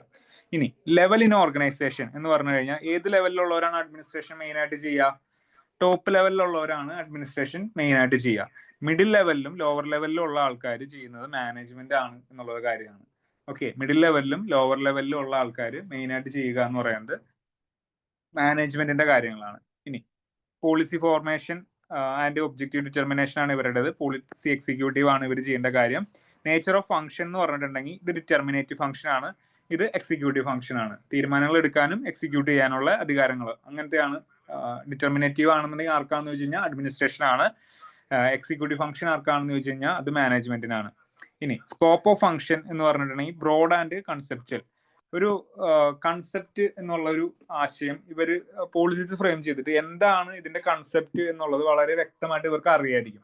അതായത് ഒരു ബ്രോഡ് പ്ലാൻ ഉണ്ടാക്കി വെച്ചിട്ട് എത്ര വർഷത്തേക്കുള്ള ഒരു വിഷനാണ് നമ്മൾ സെറ്റ് ചെയ്യാൻ പോകുന്നത്. ആ വിഷൻ മിഷൻ എന്നുള്ള ഒരു കാര്യമില്ലേ, അതാണ് ഇവിടെ വരുന്നത്. വിഷൻ വരുന്നത് ആർക്കാ? അഡ്മിനിസ്ട്രേറ്റീവ് ആൾക്കാർക്കാ വരിക. അപ്പൊ അഡ്മിനിസ്ട്രേഷനിൽ അവർ ചെയ്യുന്ന കാര്യം എന്ന് വെച്ച് കഴിഞ്ഞാൽ ഒരു പൊതുവായിട്ടുള്ള ആശയം, അടുത്ത 5 വർഷത്തിൽ ഞാൻ എന്തായിരിക്കണം, അടുത്ത 5 വർഷത്തിൽ ഞാൻ എന്തൊക്കെ കാര്യങ്ങൾ ഇതിനകത്ത് ചെയ്യണം എന്നൊക്കെയുള്ള കാര്യങ്ങൾ ആണ് ഇതിനകത്ത് ഇവര് ചിന്തിക്കുക. ഇവര് നാരോ ആൻഡ് ഓപ്പറേഷണൽ എന്ന് പറഞ്ഞാലോ, ഇവർക്ക് ചെയ്ത് കൊടുത്തിട്ടുള്ള എന്ത് ടാസ്ക് ആണോ അത് ഇവർ ചെയ്താൽ മതി. അല്ലാണ്ട് കൂടുതൽ അതിനകത്ത് കാര്യം പറച്ചിലും കാര്യങ്ങളൊന്നും മാനേജ്മെന്റിന് ഇല്ല. അവർക്ക് അതുകൊണ്ട് തന്നെ അവരുടെ ഓപ്പറേഷൻ എന്ന് പറയുന്നത് നാരോ ആണ്. എന്ത് ടാസ്ക് ആണ് അവർക്ക് കൊടുത്തിട്ടുള്ളത്, ഇന്നത്തെ ദിവസം പഠിക്കാൻ തന്നിട്ടുള്ളത് എന്താണോ അത് നിങ്ങൾ പഠിച്ചാൽ മതി. ആ കാര്യം മാത്രമേ നിങ്ങൾക്കുള്ളൂ. ഞാൻ പക്ഷെ എന്ത് ചിന്തിക്കണം? അടുത്ത 5 വർഷത്തിലുള്ള മൊത്തം ഓർഗനൈസേഷനിൽ നിൽക്കുന്ന സമയത്ത് ഇത് അടുത്ത ഈ കോഴ്സ് കഴിഞ്ഞ് അടുത്ത കോഴ്സ് എന്താണ്, അത് അടുത്ത പരിപാടി എന്താണ്, ഇങ്ങനത്തെ ഒരു രീതിയിൽ നമ്മൾ പോകണം. നിങ്ങൾക്ക് അതില്ല. നിങ്ങൾക്ക് ആ ഒരു എക്സാം ഓറിയന്റഡ് മാത്രമായിട്ട് നിങ്ങൾ ചിന്തിച്ചാൽ മതി ഈ ഓർഗനൈസേഷൻ്റെ ഉള്ളിൽ ഈ കോഴ്സ് എടുക്കുന്ന സമയത്ത്. ഓക്കെ, ഇനി ഡിസിഷൻ മേക്കിംഗിലാണ് administration determines what is to be done and when it is to be done. Management decides who shall implement the administrative decisions. അതായത് അഡ്മിനിസ്ട്രേഷൻ എന്നുള്ളത് ആരാണ് ഇത് ചെയ്യുക, എപ്പോഴാണ് ഇത് ചെയ്യുക എന്നുള്ളതല്ല അവർ ചെയ്ത് എന്താണ് ചെയ്യേണ്ടത്, എങ്ങനെയാണ് ചെയ്യേണ്ടത് എന്നുള്ള, എപ്പോഴാണ് ചെയ്യേണ്ടത് എന്നുള്ള കാര്യങ്ങളാണ് അഡ്മിനിസ്ട്രേഷനിൽ ചെയ്യുന്നത്. മാനേജ്മെന്റ് എന്നുള്ളത് അവരെ ഒരു അഡ്മിനിസ്ട്രേഷൻ ഒരു ജോലി അവരെ ഏൽപ്പിച്ചിട്ടുണ്ട്. ഈ അഡ്മിനിസ്ട്രേഷൻ ഏൽപ്പിച്ച ജോലി എങ്ങനെ ചെയ്യണം, ആരാണ് അത് ചെയ്യാൻ പോകുന്നത് എന്നുള്ള ജോലി ഡിവൈഡ് ചെയ്ത് കൊടുക്കുക എന്നുള്ള ഒരു കാര്യമാണ് എന്ത് ചെയ്യുന്നത്, മാനേജ്മെന്റ് ചെയ്യുന്നത് എന്നുള്ളത്. Okay, the term administration is associated with the business organizations such as government departments, public enterprise, military organizations, socio-cultural organizations. The term management is widely used in business organization in the private sector. Administration എന്നുള്ളത് main ആയിട്ട് നമ്മൾ കേട്ടിട്ടുള്ളത് government സെക്ടറിലും കാര്യങ്ങളിലൊക്കെ തന്നെയാണ്. പക്ഷെ നമ്മൾ എന്ത് ചെയ്യും, പ്രൈവറ്റിലും അതൊക്കെ യൂസ് ചെയ്യാറുണ്ട്. ഇനി മാനേജ്മെന്റ് എന്നുള്ളത് മെയിൻ ആയിട്ട് നമ്മൾ കേൾക്കുന്നത് എവിടെയാണ്? പ്രൈവറ്റ് സെക്ടറിലുള്ള ഇതിനകത്താണ്. ഇവിടെ ഗവൺമെന്റിൽ വന്നിട്ട് ആരാണ് നമ്മുടെ മാനേജർ എന്നൊന്നും നമ്മുടെ അടുത്ത് ആരും ചോദിക്കില്ല. ആരാണ് അഡ്മിനിസ്ട്രേറ്റർ എന്നാ നമ്മുടെ അടുത്ത് ചോദ്യം ചോദിക്കുള്ളൂ. ഓക്കെ, അപ്പൊ അത് മനസ്സിലാക്കി വെക്കുക. മാനേജ്മെന്റ് എന്നുള്ളത് പ്രൈവറ്റിലാണ് മെയിൻ ആയിട്ട് യൂസ് ചെയ്യുക. അഡ്മിനിസ്ട്രേഷൻ എന്നുള്ളത് ഗവൺമെന്റ് സെക്ടറിലൊക്കെയാണ് മെയിൻ ആയിട്ട് യൂസ് ചെയ്യുക. മിലിറ്ററി, ആർമി, അങ്ങനത്തെ ഇതിനകത്തൊക്കെയാണ് അഡ്മിനിസ്ട്രേഷന്റെ കാര്യങ്ങൾ വരിക.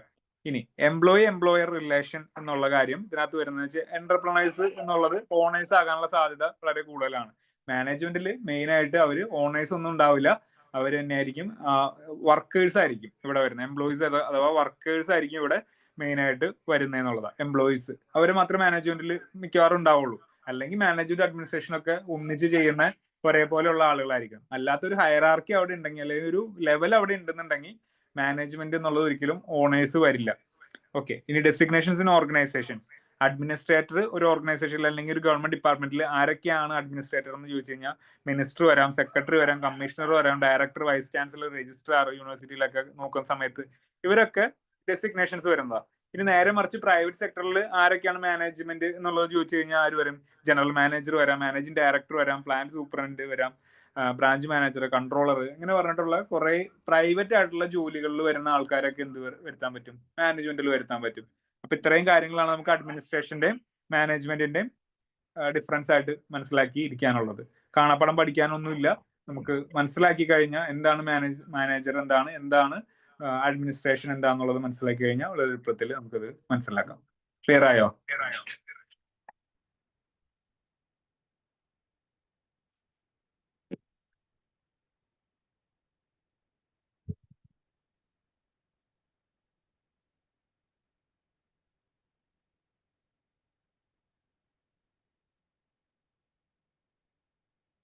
ടേബിൾ ഒന്ന് കാണാപ്പടം പഠിക്കണ്ട, നിങ്ങൾക്ക് അത് മനസ്സിലാക്കിയാൽ മതി കേട്ടോ. ഇതൊന്നും എടുത്ത് നോട്ടാക്കി ഒന്നും വെക്കണ്ട. ഒരുപാട് ഇതൊന്നും ഇല്ല. നമുക്ക് അഡ്മിനിസ്ട്രേഷൻ എന്താണ്, മാനേജ്മെന്റ് എന്നുള്ള ബേസിക് ഐഡിയ ഉണ്ടെങ്കിൽ ഇതൊക്കെ എഴുതാൻ പറ്റും. സ്ലൈഡ് തന്നെ നോക്കിയാൽ മതി. അതൊന്നും എടുത്ത് പ്രത്യേകിച്ച് നോട്ടൊന്നും ആക്കി വെക്കണ്ട കേട്ടോ.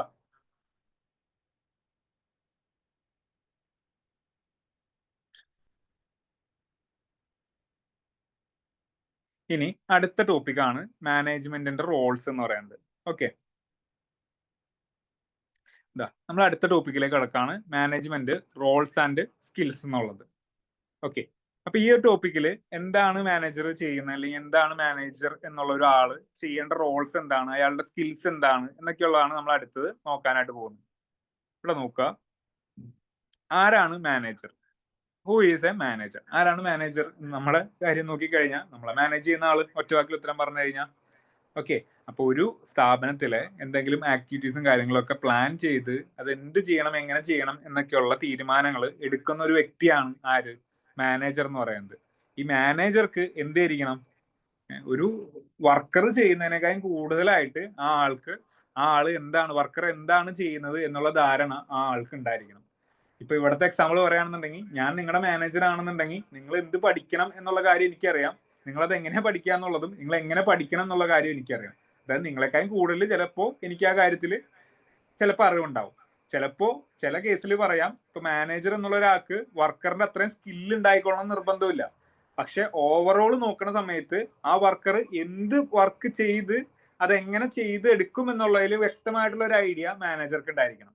ഓക്കെ, അപ്പൊ ഒരു കോച്ചും പ്ലെയറും തമ്മിലുള്ള ആ ഒരു ഡിഫറൻസ് തന്നെയാണ് നമുക്ക് ഇവിടെ മാനേജർ എന്നുള്ള ഒരാളില് ചെയ്യാനായിട്ടുള്ളത്. പ്ലെയർ എന്നുള്ള ഒരു ആള് ഫുട്ബോൾ കളിക്കുന്നുണ്ട് അല്ലെങ്കിൽ ക്രിക്കറ്റ് കളിക്കുന്നുണ്ടെങ്കിൽ കോച്ച് ഗ്രൗണ്ടിൽ ഇറങ്ങി കളിക്കുന്നില്ല. പക്ഷെ ആ ഒരു കളിക്കാരനെ കൊണ്ട് കളിപ്പിക്കുന്നത് ആരാണ് എന്ന് ചോദിച്ചു കഴിഞ്ഞാൽ കോച്ചായിരിക്കണം. നീ ഇങ്ങനെ കളിച്ചിട്ടൊന്നും കാര്യമില്ല, മറ്റേതിന്റെ ടെക്നിക്ക് കറക്റ്റ് അല്ല, നീ വേറെ രീതിയിലാണ് ചെയ്യേണ്ടത് എന്നൊക്കെ പറഞ്ഞു കൊടുത്ത് ചെയ്യിപ്പിക്കുന്ന ഒരാളാണ് മാനേജർ എന്ന് പറയുന്ന ഒരാൾ. ഓക്കെ, ഈ ലെവൽസ് ഓഫ് മാനേജ്മെന്റ് നമുക്കൊന്ന് നോക്കിയേ. ടോപ്പ് ലെവൽ മാനേജേഴ്സിൽ അവർ ഫ്രെയിം ചെയ്യുക എന്ന് പറഞ്ഞാൽ മെയിനായിട്ട് അഡ്മിനിസ്ട്രേഷൻ ആണെന്ന് നമ്മൾ പറഞ്ഞു. അവർ ചെയ്യുന്ന കാര്യം എന്ന് വെച്ച് കഴിഞ്ഞാൽ എന്താണ്? സ്ട്രാറ്റജി ഫോർമേഷൻ ആണ്. എന്താണ് നമ്മൾ ചെയ്യേണ്ട സ്ട്രാറ്റജി എന്താണ് എന്നുള്ളത്, എന്താണ് പ്ലാൻ, എന്താണ് പോളിസി എന്നൊക്കെയുള്ള കാര്യങ്ങൾ പറഞ്ഞു തന്ന് നമ്മളെ കൊണ്ട് ചെയ്യിപ്പിക്കുന്ന ആളാണ് ടോപ്പ് ലെവൽ മാനേജേഴ്സ് എന്ന് പറയുന്നത്. അതായത് top level consist of board of directors, chief executive officers and managing directors എന്നൊക്കെയുള്ള ആ പൊസിഷനിൽ ഏറ്റവും മുകളിൽ ആരാണോ തീരുമാനങ്ങൾ എടുക്കുക ആ ആൾക്കാരാണ് ആര്? ടോപ്പ് ലെവലിൽ ഉണ്ടാവുക. ഇനി ഇവർ ഈ ഫ്രെയിം ചെയ്ത സ്ട്രാറ്റജി എന്ത് ടാക്ടിക്സ് ഉപയോഗിച്ച് ഓപ്പറേഷൻസിലേക്ക് കൊണ്ടുവരാൻ പറ്റും എന്നുള്ള കാര്യങ്ങൾ തീരുമാനിക്കുന്നതാണ് middle level managers. Okay, middle level അവർ ഫ്രെയിം എന്താണ് കൂടുതലായിട്ട് അവർ ഫോക്കസ് ചെയ്യുന്ന ഏരിയ എന്ന് പറഞ്ഞു കഴിഞ്ഞാൽ ടാക്ടിക്സ് ആയിരിക്കും. ഓക്കെ, ടാക്ടിക്സ് ആയിരിക്കും അവർ മെയിൻ ആയിട്ട് ചെയ്യുക. ഇപ്പൊ മിഡിൽ ലെവൽ എന്ന് പറഞ്ഞു കഴിഞ്ഞാൽ ഡിപ്പാർട്ട്മെന്റ് മാനേജേഴ്സ്. ഇപ്പൊ ഒരു കോളേജ് ആണ് നമ്മൾ എടുക്കുന്നതെന്നുണ്ടെങ്കിൽ ഒരു കോളേജിന്റെ ഉള്ളിൽ തന്നെ എന്തൊക്കെ കാര്യങ്ങൾ ഉണ്ടാവും, കുറെ ഡിപ്പാർട്ട്മെന്റ്സ് കാര്യങ്ങളൊക്കെ ഉണ്ടാവില്ലേ. ഏറ്റവും മുകളിൽ നമ്മുടെ പ്രിൻസിപ്പാൾ അടങ്ങുന്ന ആൾക്കാരുണ്ടാവും, അതുകൂടാണ്ട് ഡിപ്പാർട്ട്മെന്റുകൾ ഉണ്ടാവും, അതിന്റെ ഏറ്റവും അടിയിലായിട്ടൊക്കെ നമ്മുടെ സ്റ്റുഡൻസും കാര്യങ്ങളൊക്കെ ടീച്ചേഴ്സും കാര്യങ്ങളൊക്കെ വരും. അപ്പൊ അങ്ങനത്തെ ഒരു രീതിയിൽ പറയുകയാണെങ്കിൽ ഇവർ എടുക്കുന്ന സ്ട്രാറ്റജി എന്നുള്ളത് ഏത് രീതിയിൽ നമുക്ക് എക്സിക്യൂട്ട് ചെയ്യാം എന്നുള്ള കാര്യങ്ങൾ ചിന്തിക്കുന്ന ആൾക്കാരാണ് ഈ പറയുന്ന മിഡിൽ ലെവൽ ആൾക്കാർ എന്ന് പറയുന്നത്. ലോ ലെവൽ ആൾക്കാർ എന്ന് പറഞ്ഞാൽ മെയിൻ ആയിട്ട് ഇവർ ഓപ്പറേഷൻസിലായിരിക്കും കോൺസെൻട്രേറ്റ് ചെയ്യുക. ഇവർക്ക് അവരുടെ വർക്ക് സൂപ്പർവൈസർ വർക്ക് ചെയ്യുന്നതിലാണ്, ആ വർക്കിലാണ് ഇവർക്കുള്ള കൂടുതൽ ഇമ്പോർട്ടൻസ് വരുന്നത്. അവർക്ക് അവരെ ചെന്നിട്ട് നിങ്ങൾ അഡ്മിനിസ്ട്രേഷന്റെ കാര്യങ്ങൾ ഇങ്ങനെയാണെന്നൊന്നും പറഞ്ഞ് കൂടുതൽ അവർക്ക് ബന്ധപ്പെടേണ്ട കാര്യമൊന്നുമില്ല. അപ്പോൾ അവിടെ ശ്രദ്ധിക്കേണ്ട കാര്യം ലോ ലെവലിലേക്ക് വരും തോറും നമ്മുടെ എക്സിക്യൂട്ടീവ് പവേഴ്സ് കുറഞ്ഞാ വരുന്നതെന്നുള്ളത്, എക്സിക്യൂട്ടീവ് അല്ല അഡ്മിനിസ്ട്രേറ്റീവ് പവേഴ്സ് കുറഞ്ഞാണ് വരുന്നതെന്നുള്ളത് മനസ്സിലാക്കി വെക്കുക. ഓക്കെ, നോക്കുക, റോൾസ് ഓഫ് മാനേജർ എന്നുള്ളതാണ് അടുത്ത നമ്മൾ പഠിക്കാൻ പോകുന്ന ടോപ്പിക്. Rolls of manager. ഒരു മാനേജർ എന്തൊക്കെ റോളുകൾ ചെയ്യാം, അല്ലെങ്കിൽ എന്തൊക്കെ തരത്തിലുള്ള മാനേജേഴ്സിന്റെ റോളിന് വ്യത്യാസം ഉണ്ട് എന്നുള്ളതാണ് നമുക്ക് അടുത്തതായിട്ട് പഠിക്കാനുള്ളത്. ഈ ഒരു നമ്മൾ ചെയ്യുന്ന ജോലിക്ക് അനുസൃതമായിട്ടാണ് ഈ മാനേജേഴ്സിന്റെ ഒരു ക്ലാസിഫിക്കേഷൻ വന്നിട്ടുള്ളത്. ഓക്കെ, അപ്പൊ ഇത് ആരാണ് ഇതിനെ ക്ലാസിഫിക്കേഷൻ ചെയ്തത് എന്ന് ചോദിച്ചു കഴിഞ്ഞാൽ ആളുടെ പേരൊന്ന് ഓർത്ത് വെക്കുക.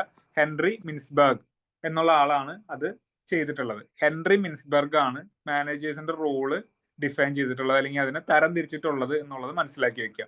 ആ പേര് ഇമ്പോർട്ടന്റ് ആണ്, ഓർത്തിരിക്കുക. ചോദ്യമായിട്ട് വരും, ആരാണ് ഈ പറയുന്ന റോൾസ് ഡിഫൈൻ ചെയ്തത് അല്ലെങ്കിൽ റോൾസിനെ ക്ലാസിഫൈ ചെയ്തത് ആരാണ് എന്നൊക്കെ ചോദ്യം വന്നു കഴിഞ്ഞാൽ ഹെൻറി മിൻസ്ബർഗ് എന്നുള്ളതാണ് ഉത്തരം. ഹെൻറി മിൻസ്ബർഗ് ആണ് റോൾസ് ഓഫ് മാനേജർ ഡിഫൈൻ ചെയ്തത്. നമുക്കൊന്ന് നോക്കാം റോൾസ് ഓഫ് മാനേജേഴ്സ് എങ്ങനെയാണെന്നുള്ളത്.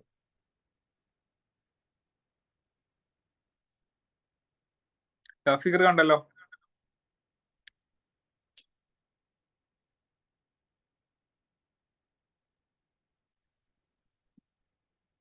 ഹെൻറി മിൻസ്ബർഗ് മാനേജേഴ്സിന്റെ റോള് തരംതിരിച്ചത് എങ്ങനെയാണ് എന്ന് ചോദിച്ചു കഴിഞ്ഞാൽ അവര് 3 തരത്തിലുള്ള ഒരു എന്താണ് ക്ലാസിഫിക്കേഷൻ ആണ് അവരെടുത്തത്. ഒന്ന് ഇന്റർപേഴ്സണൽ സ്കിൽസ് വെച്ചിട്ട്, അല്ലെങ്കിൽ ഇന്റർപേഴ്സണൽ റിലേഷൻസ് വെച്ചിട്ട് ഉള്ള ഒരു ക്ലാസിഫിക്കേഷൻ. രണ്ടാമത്തെ ഇൻഫോർമേഷൻ, വിവരം കിട്ടുന്ന രീതിയിലുള്ള ഒരു ക്ലാസിഫിക്കേഷൻ. അതേപോലെ തന്നെ തീരുമാനങ്ങൾ എടുക്കുക എന്നുള്ള രീതിയിലുള്ള ഒരു ക്ലാസിഫിക്കേഷൻ. അപ്പൊ ഇങ്ങനെ 3 തരത്തിലാണ് ഈ പറയുന്ന ക്ലാസിഫിക്കേഷൻ അവർ നടത്തിയത് എന്ന് മനസ്സിലാക്കി വെക്കുക. ഓക്കെ, അപ്പൊ അതിൽ ഈ പറഞ്ഞ ഇന്റർപേഴ്സണൽ എന്നുള്ളത് കൊണ്ട് ഉദ്ദേശിക്കുന്നതെന്ന് വെച്ച് കഴിഞ്ഞാൽ അതിനകത്ത് 3 തരത്തിലുള്ള ക്ലാസിഫിക്കേഷൻ അല്ലെങ്കിൽ മാനേജർ റോൾസ് ആണ് അതിനകത്തുള്ള. Figure head, leader, liaison. Okay, figure head, leader, liaison എന്നുള്ള ഇത്. ഇപ്പൊ ഫോർ എക്സാമ്പിൾ പറയുകയാണെന്നുണ്ടെങ്കിൽ ഇപ്പൊ നമ്മൾ ഏതെങ്കിലും ഒരു ഓർഗനൈസേഷൻ നമ്മൾ എടുക്കാം. ഇപ്പൊ ഓർഗനൈസേഷന്റെ എപ്പോഴും നമ്മൾ പരസ്യങ്ങളിലൊക്കെ കാണുന്ന തരത്തിലുള്ള ഒരു ഇതുണ്ടാവും. എപ്പോഴും പത്രങ്ങളിലും കാര്യങ്ങളിലൊക്കെ നിറഞ്ഞു നിൽക്കുന്ന ഒരു വ്യക്തിത്വം എന്നൊക്കെ പറഞ്ഞിട്ടുള്ള രീതിയിൽ, അല്ലെങ്കിൽ ആ ആളുടെ കാര്യത്തിലായിരിക്കും ഫുള്ള് സംഭവങ്ങളും കാര്യങ്ങളൊക്കെ പോകുന്നത്. അപ്പൊ അങ്ങനത്തെ ഉള്ള ഒരാളാണ് ഫിഗർ ഹെഡ് എന്ന് പറഞ്ഞാൽ. നമ്മുടെ സെലിബ്രിറ്റീസ്, മെയിൻ ആയിട്ട് സെലിബ്രിറ്റീസ് ആയിരിക്കും. അപ്പൊ സെലിബ്രിറ്റീസ് എന്നുള്ളത് ഒരു ഓർഗനൈസേഷന്റെ ഒരു കാര്യം എടുക്കുന്ന സമയത്ത്, ആക്ടിവിറ്റീസ് വരുന്ന സമയത്ത് ഒരു ഫിഗർ ഹെഡ് ആണ് ഇതിന്റെ ഇതെന്ന് പറഞ്ഞാൽ. ഇപ്പൊ ബോബി ചെമ്മണ്ണൂര് ഒക്കെ നമ്മൾ കേട്ടിട്ടില്ലേ, ബോബി ചെമ്മണ്ണൂര്, യൂസഫ് അലി, MA യൂസഫ് അലി, ഇവരൊക്കെ എന്ന് പറഞ്ഞാൽ ഫിഗർ ഹെഡ് ആണ്. ഓക്കെ, അപ്പൊ ഏറ്റവും ഫ്രണ്ടിൽ നിന്ന് ഒരു ഓർഗനൈസേഷനെ കൊണ്ടുപോകുന്ന അല്ലെങ്കിൽ അവരുടെ പേരിലാണ് ഈ പറയുന്ന ഓർഗനൈസേഷൻ എന്നുള്ള ഒരു കാര്യം മുന്നോട്ട് പോകുന്നത് എന്നുള്ളതാണ് ഈ ഫിഗർ ഹെഡ് എന്നുള്ളത് മനസ്സിലാക്കി വെക്കുക. ഇനി രണ്ടാമത് ലീഡർ. ലീഡർ എന്ന് പറഞ്ഞാൽ എന്താ, നയിക്കുന്ന ഒരാള് എന്നുള്ള ഇതിനകത്താണ്. ഈ ഫിഗർ ഹെഡിന്റെ തൊട്ടടിയിലായിട്ടൊക്കെ വരുന്ന ഒരു ടീം മാനേജർ എന്നൊക്കെയുള്ള, അല്ലെങ്കിൽ ഫുൾ എക്സിക്യൂട്ടീവ് ആക്ടിവിറ്റീസ് ചെയ്യുന്ന ഒരാളെയാണ് നമ്മൾ എന്ത് പറയുന്നത്, ലീഡർ എന്ന് പറയുന്നത്, നയിക്കുന്ന ഒരാൾ എന്നുള്ള ഒരു ഇതിനകത്ത്. ഈ ഫിഗർ ഹെഡ് എന്നുള്ളത് കാര്യങ്ങളൊക്കെ നോക്കി അയാൾ കൂടുതൽ അഡ്മിഷൻസും കൂടുതൽ സെയിൽസും ഒക്കെ നടത്തുക എന്നുള്ളതാണ് ഈ ഫിഗർ ഹെഡിന്റെ ഉദ്ദേശം. ലീഡർ പക്ഷെ അങ്ങനെയല്ല. ലീഡർ ഈ പറയുന്ന ഒരു പ്രൊമോഷൻ കാര്യങ്ങൾക്കൊന്നും ചെന്നില്ലെങ്കിൽ കൂടിയും ആ ഇതിനകത്ത് ഒരു ആക്ടിവിറ്റി അല്ലെങ്കിൽ ആ ഫേമിനെ വ്യക്തമായിട്ടുള്ള രീതിയിൽ ഗൈഡ് ചെയ്ത് കൊണ്ടു നടക്കുന്ന ആളാണ് ഈ പറയുന്ന ലീഡർ എന്ന് പറയുന്നത്. ഇനി മൂന്നാമത്തെയാണ് ലൈസൺ എന്ന് പറയുന്നത്. ലൈസൺ എന്ന് പറയുന്ന ഒരാള് എന്ന് പറഞ്ഞാൽ പല പല ഡിപ്പാർട്ട്മെന്റ്സ് ആയിട്ടൊക്കെ കണക്ഷൻ സൂക്ഷിച്ചു വെക്കുന്ന ഒരാളാണ്. അതായത് ബാക്കി ഡിപ്പാർട്ട്മെന്റ്സ് ഒക്കെ ആയിട്ട് ഇയാൾക്ക് നല്ല വ്യക്തിപരമായിട്ടൊക്കെ ഉള്ള രീതിയിൽ വ്യക്തിപരമായിട്ട് ഈ കമ്പനിയുടെ പേരിലും ഒക്കെ ബന്ധങ്ങൾ സൂക്ഷിച്ചു വെക്കുന്ന ഒരാളാണ് ഈ ലെയ്സൺ എന്ന് പറയുന്നത്. അതായത് ഈ പറയുന്ന 3 ആൾക്കാരെ നമ്മൾ തരംതിരിച്ചിരിക്കുന്നത് ഇന്റർപേഴ്സണൽ എന്നുള്ള ഒരു റോളിലാണ് തരംതിരിച്ചിരിക്കുന്നത്. അപ്പൊ ഇന്റർപേഴ്സണൽ ആരൊക്കെ വരുന്നതെന്ന് വെച്ച് കഴിഞ്ഞാൽ ഫിഗർ ഹെഡ്, ലീഡർ, ലൈസൺ എന്നുള്ളതാണ്. അതായത് ബാക്കിയുള്ള ആളുകളെ നമ്മൾ എങ്ങനെ കാണുന്നു, അല്ലെങ്കിൽ അവരെ ആണ് നമ്മൾ പ്രൊജക്ട് ചെയ്തിട്ടാണ് ഇതിന്റെ സെയിൽസും കാര്യങ്ങളൊക്കെ നടത്തുന്നത് എന്നുള്ളതാണ് ഈ ഇന്റർപേഴ്സണൽ എന്നുള്ള ക്ലാസിഫിക്കേഷന്റെ ആധാരം. ഓക്കെ, മനസ്സിലായത് 3 പേര് എന്താന്നുള്ളത്? ഫിഗർ ഹെഡ് സൊസൈറ്റിയിൽ മൊത്തത്തിൽ എല്ലാവരെയും ഈ ഒരു കമ്പനീനെ ഉയർത്തി കാണിക്കാനായിട്ട് നിൽക്കുന്ന ഒരാളാണ്. ലീഡർ എന്ന് പറഞ്ഞാൽ ഒരു ഓർഗനൈസേഷന്റെ ഉള്ളിൽ തന്നെ ബാക്കിയുള്ളവരെ മൊത്തം ലീഡ് ചെയ്ത് കൊണ്ടുനടക്കുന്ന ഒരാളാണ്. അതേപോലെ തന്നെ ലൈസൺ എന്ന് പറഞ്ഞാൽ മറ്റ് ഡിപ്പാർട്ട്മെന്റുകളും മറ്റ് ഓർഗനൈസേഷൻസും ഒക്കെ ആയിട്ടുള്ള റിലേഷൻസ് കീപ്പ് ചെയ്യുന്ന ഒരാളാണ് ലൈസൺ എന്ന് പറയുന്നത്. മനസ്സിലായോ ഇന്റർപേഴ്സണൽ എന്താന്ന്? ബ്രാൻഡ് വാല്യൂ ഉള്ളവര്, അത് തന്നെ ഫിഗർ ഹെഡ്.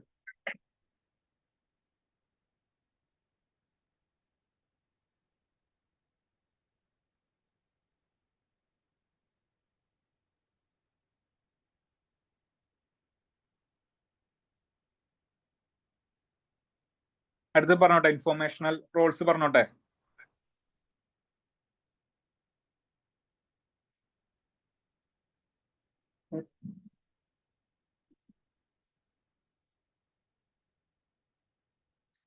അടുത്തത് ഇൻഫോർമേഷണൽ റോൾസ്. അപ്പൊ അതിൽ 3 ഉണ്ട്: മോണിറ്റർ, ഡിസെമിനേറ്റർ, സ്പോക്സ് പേഴ്സൺ എന്ന് പറയുന്നത്. ഈ മോണിറ്റർ എന്ന് പറഞ്ഞിട്ടുണ്ടെങ്കിൽ ആരാണ്? നമ്മുടെ ഒരു സ്ഥാപനത്തിലുള്ള എല്ലാ കാര്യങ്ങളെയും ഒന്ന് മേൽനോട്ടം വഹിച്ച് എന്തെങ്കിലും കാര്യങ്ങളൊക്കെ ഉണ്ടെന്നുണ്ടെങ്കിൽ ബാക്കിയുള്ള ആളുകളിലേക്ക് അല്ലെങ്കിൽ അതിന്റെ തൊട്ടടിയിൽ നിൽക്കുന്ന മാനേജേഴ്സിലേക്ക് എത്തിക്കുന്ന ഒരാളാണ് ഈ മോണിറ്റർ എന്ന് പറയുന്നത്. ടോട്ടൽ ഓവറോൾ ഒരു മോണിറ്റർ, അതായത് ക്ലാസ് മോണിറ്റർ എന്നൊക്കെ നമ്മൾ പറയില്ലേ, ക്ലാസ് മോണിറ്റർ എന്താ ചെയ്യുന്നത്? ഒരു ക്ലാസ് ലീഡറിന്റെ ഒരു ഇതാണ്. എന്തൊക്കെ കാര്യങ്ങൾ, ആരൊക്കെ അവിടെ നല്ല രീതിയിൽ കാര്യങ്ങൾ ചെയ്യുന്നുണ്ട്, കാര്യസ്ഥൻ റോൾ ചെയ്യുന്ന ഒരാളാണ് ഈ മോണിറ്റർ എന്ന് പറഞ്ഞത്. ഡിസെമിനേറ്റർ എന്ന് പറഞ്ഞിട്ടുണ്ടെങ്കിൽ അതിന്റെ അടിയിൽ തന്നെ മോണിറ്ററിന്റെ അടിയിൽ വരുന്ന ഒരു പൊസിഷനാണ് ഡിസെമിനേറ്റർ എന്ന് പറഞ്ഞാൽ. അതായത് ആ മോണിറ്ററിൽ നിന്ന് മൂളിൽ നിന്നൊക്കെ കിട്ടുന്ന വിവരങ്ങൾ ആ ഓർഗനൈസേഷനിൽ തന്നെ ബാക്കിയുള്ള ആളുകളിലേക്ക് പാസ് ചെയ്യുന്ന ഒരാളാണ് ഈ പറയുന്ന ഡിസെമിനേറ്റർ എന്ന് പറയുന്നത്. ഓക്കെ, ആ കിട്ടുന്ന ഇൻഫർമേഷൻസിനെ ബാക്കിയുള്ള ആളുകളിലേക്ക് എത്തിക്കുന്ന ഒരാളാണ് ഡിസെമിനേറ്റർ എന്ന് പറയുന്നത്. ഡിസെമിനേറ്റ് ചെയ്യുക എന്ന് പറഞ്ഞാൽ എന്താ? വേർതിരിച്ച് പലവരിലേക്ക് എത്തിക്കുക എന്നുള്ളൊരു ഐഡിയ ആണ് അവിടെ അയാൾ ചെയ്യുന്നത്. ഇനി 3-മത്തെ ആണെങ്കിൽ സ്പോക്സ് പേഴ്സൺ എന്ന് പറയും. അതായത് സ്പോക്സ് പേഴ്സൺ ആണ് ഈ എന്തെങ്കിലും ന്യൂസും കാര്യങ്ങളൊക്കെ ഉണ്ടെന്നുണ്ടെങ്കിൽ അത് ഈ പത്രസമ്മേളനവും കാര്യങ്ങളൊക്കെ നടത്തിയിട്ട് ഈ ഒരു ഓർഗനൈസേഷന്റെ പേരിൽ നിന്നുകൊണ്ട് ബാക്കി ആളുകളിലേക്ക് എത്തിക്കുന്നത് ഈ പറയുന്ന സ്പോക്സ് പേഴ്സൺ ആണ്. ഇപ്പൊ ഒരു എക്സാമ്പിൾ പറയുകയാണെന്നുണ്ടെങ്കിൽ ഇപ്പോ ലുലു ഗ്രൂപ്പിൽ ഓഫറുകളും കാര്യങ്ങളും ഉണ്ട്. ഓക്കെ, വ്യക്താവും. ഇപ്പൊ ലുലുവിന്റെ 50% ഓഫർ എന്ന് പറഞ്ഞിട്ടുള്ള ഒരു പരിപാടി നടക്കുന്നുണ്ടെങ്കിൽ അതൊരിക്കലും യൂസഫ് അലി വന്നിട്ട് നമ്മുടെ അടുത്ത് പറയില്ല നിങ്ങൾക്ക് ഇത് എങ്ങനെ ഓഫർ വന്നിട്ടുണ്ടെന്ന്. അത് പറഞ്ഞ് ഈ പറയുന്ന സ്പോക്സ് പേഴ്സൺ ആയിട്ടുള്ള ഒരാളായിരിക്കും അതിന്റെ ന്യൂസും പരസ്യങ്ങളും കാര്യങ്ങളൊക്കെ പുറമെ ആളുകളിലേക്ക് എത്തിക്കുന്നത്. ഓക്കെ, അപ്പൊ അതാണ് ഈ സ്പോക്സ് പേഴ്സൺ എന്ന് പറഞ്ഞിട്ടുള്ള റോള് എന്താണെന്ന് ഉള്ളത്. അപ്പൊ അതായത് ഇങ്ങനെ ആളുകൾക്ക് ഇൻഫോർമേഷൻസ് കൊടുക്കുന്ന റോളിലുള്ള 3 ആൾക്കാരെയാണ് നമ്മൾ നോക്കിയത്. ഒന്ന് മോണിറ്റർ, ഡിസെമിനേറ്റർ, സ്പോക്സ് പേഴ്സൺ എന്നുള്ള 3 റോളുകളാക്കിയിട്ട് ക്ലാസിഫൈ ചെയ്തിരിക്കുന്നത്. അതായത് information from one person to another pass ചെയ്യുന്ന ആളുകളാണ് ഇൻഫോർമേഷൻ റോളിലുള്ളത്. ഓക്കെ, ബാക്കി ആളുകളായിട്ട് ബന്ധപ്പെട്ട് നിൽക്കുന്ന ആളുകളെയാണ് നമ്മൾ എന്ത് പറയുന്നത്? ഫിഗർ ഹെഡ് അല്ല, ഇന്റർപേഴ്സണൽ എന്ന് പറയുന്ന ആ ഒരു വിഭാഗത്തിൽ പെടുത്തിയിട്ടുള്ളത്. ഇനി 3-മത്തെ ആണ് ഡിസിഷണൽ എന്നുള്ള റോള്. ഡിസിഷണൽ റോൾ എന്ന് പറഞ്ഞാൽ തീരുമാനം എടുക്കാനായിട്ട് പ്രാപ്തിയുള്ള ആളുകൾ വരുന്ന, അല്ലെങ്കിൽ ആ മാനേജറുകൾ റോളിൽ വരുന്ന ആൾക്കാരാണ് ഈ പറയുന്ന ഡിസിഷണൽ റോൾ എന്ന് പറയുന്നത്. അതായത് നമുക്ക് കിട്ടിയിട്ടുള്ള ഇൻഫോർമേഷൻസിനെ വ്യക്തമായിട്ടുള്ള ഒരു ഇൻഫർമേഷൻ, നമുക്ക് വേണ്ട ഏത് ആക്ടിവിറ്റി ആണോ ആ ആക്ടിവിറ്റി ചെയ്യാനായിട്ട് വേണ്ട തരത്തിൽ അത് മാറ്റിയെടുക്കുന്ന തരത്തിലുള്ള ആളുകളെയാണ് നമ്മൾ എന്ത് പറയുന്നത്? ഡിസിഷണൽ റോൾസ് എന്ന് പറയുന്നത്. ഇപ്പൊ entrepreneur, disturbance handler, resource allocator, negotiator എന്ന് പറയുന്ന 4 ക്ലാസിഫിക്കേഷനിലാണ് ഈ പറയുന്ന ഡിസിഷണൽ റോൾസിനെ നമുക്ക് ക്ലാസിഫൈ ചെയ്യാൻ പറ്റുക. നോക്കുക, എന്റർപ്രണർ എന്ന് പറഞ്ഞിട്ടുള്ള ആള് എന്താ ചെയ്യുന്നത്? അയാൾക്ക് കിട്ടിയിട്ടുള്ള കുറെ കാര്യങ്ങളുണ്ടാവും. ഇപ്പൊ ഈ ലാൻഡ്, ലേബർ, നമ്മൾ പറഞ്ഞില്ലേ ഫാക്ടറീസ് ഓഫ് പ്രൊഡക്ഷനിൽ കിട്ടിയിട്ടുള്ള കാര്യങ്ങൾ. ഈ കാര്യങ്ങളെല്ലാം യൂസ് ചെയ്തിട്ട് അയാൾക്ക് പ്രൊഡക്ഷൻ നടത്തണം. ഈ കാര്യം, അതിന്റെ തീരുമാനങ്ങൾ എടുക്കുന്ന റോള് ആണ് ഈ പറഞ്ഞ എന്റർപ്രണർക്കുള്ളത്. അതുകൊണ്ട് തന്നെ എന്റർപ്രണർ എന്നുള്ളത് ഒരു ഡിസിഷണൽ റോളാണെന്ന് പറയും. ഇനി അടുത്ത ഡിസ്റ്റർബൻസ് ഹാൻഡിലർ എന്ന് പറഞ്ഞാലോ, ഇപ്പൊ ഒരു ബിസിനസ് നടന്നുകൊണ്ടിരിക്കുന്നതിന്റെ ഇടയ്ക്ക് ആ ബിസിനസ്സിനെ ചലഞ്ച് ചെയ്യാൻ കരുതിയിട്ട് ഒരുപാട് പ്രശ്നങ്ങൾ ഉണ്ടാകാനായിട്ട് സാധ്യതയുണ്ട്. ഇപ്പൊ എന്തെങ്കിലും പൊളിറ്റിക്കൽ ആയിട്ടുള്ള റീസൺസോ അല്ലെങ്കിൽ അങ്ങനെ ഗവൺമെന്റിന്റെ ടാക്സ് കൂട്ടുകയോ അങ്ങനത്തെ എന്തെങ്കിലുമൊക്കെ കാര്യങ്ങൾ വന്നു കഴിഞ്ഞാൽ ബിസിനസ് എന്തായി ഡിസ്റ്റർബ് ആകാനുള്ള സാധ്യത വളരെ കൂടുതലാണ്. ഓക്കെ, ഡിസ്റ്റർബ് ആകാനുള്ള സാധ്യത വളരെ കൂടുതലാണ്. അപ്പൊ അതുകൊണ്ട് തന്നെ അങ്ങനത്തെ ആ കാര്യങ്ങള് ഹാൻഡിൽ ചെയ്യാൻ വേണ്ടിയിട്ടാണ് നമ്മൾ എന്ത് ചെയ്യുന്നത്, ഡിസ്റ്റർബൻസ് ഹാൻഡിലർ എന്ന് പറയും. നമ്മൾ മലയാളത്തിലൊക്കെ വേണമെന്നുണ്ടെങ്കിൽ നമുക്ക് ഒരു മിനിറ്റ്,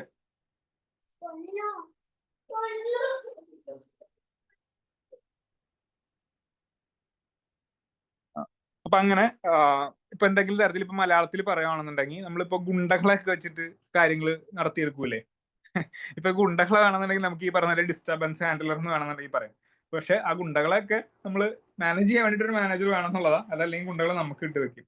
ഓക്കെ, അപ്പൊ അങ്ങനത്തെ ഈ പറയുന്ന എന്തെങ്കിലും പ്രശ്നങ്ങളും കാര്യങ്ങളൊക്കെ ഉണ്ടെങ്കിൽ അതിനെ മാനേജ് ചെയ്യുക എന്നുള്ളതാണ്. ഗുണ്ടകൾ എന്നുള്ളത് ഉദ്ദേശിച്ചത് പലതരത്തിലാണ്, നിങ്ങൾക്ക് മനസ്സിലാകാൻ വേണ്ടിയിട്ടുള്ള ആശയമായിട്ട് ഞാൻ പറഞ്ഞു എന്നുള്ളൂ.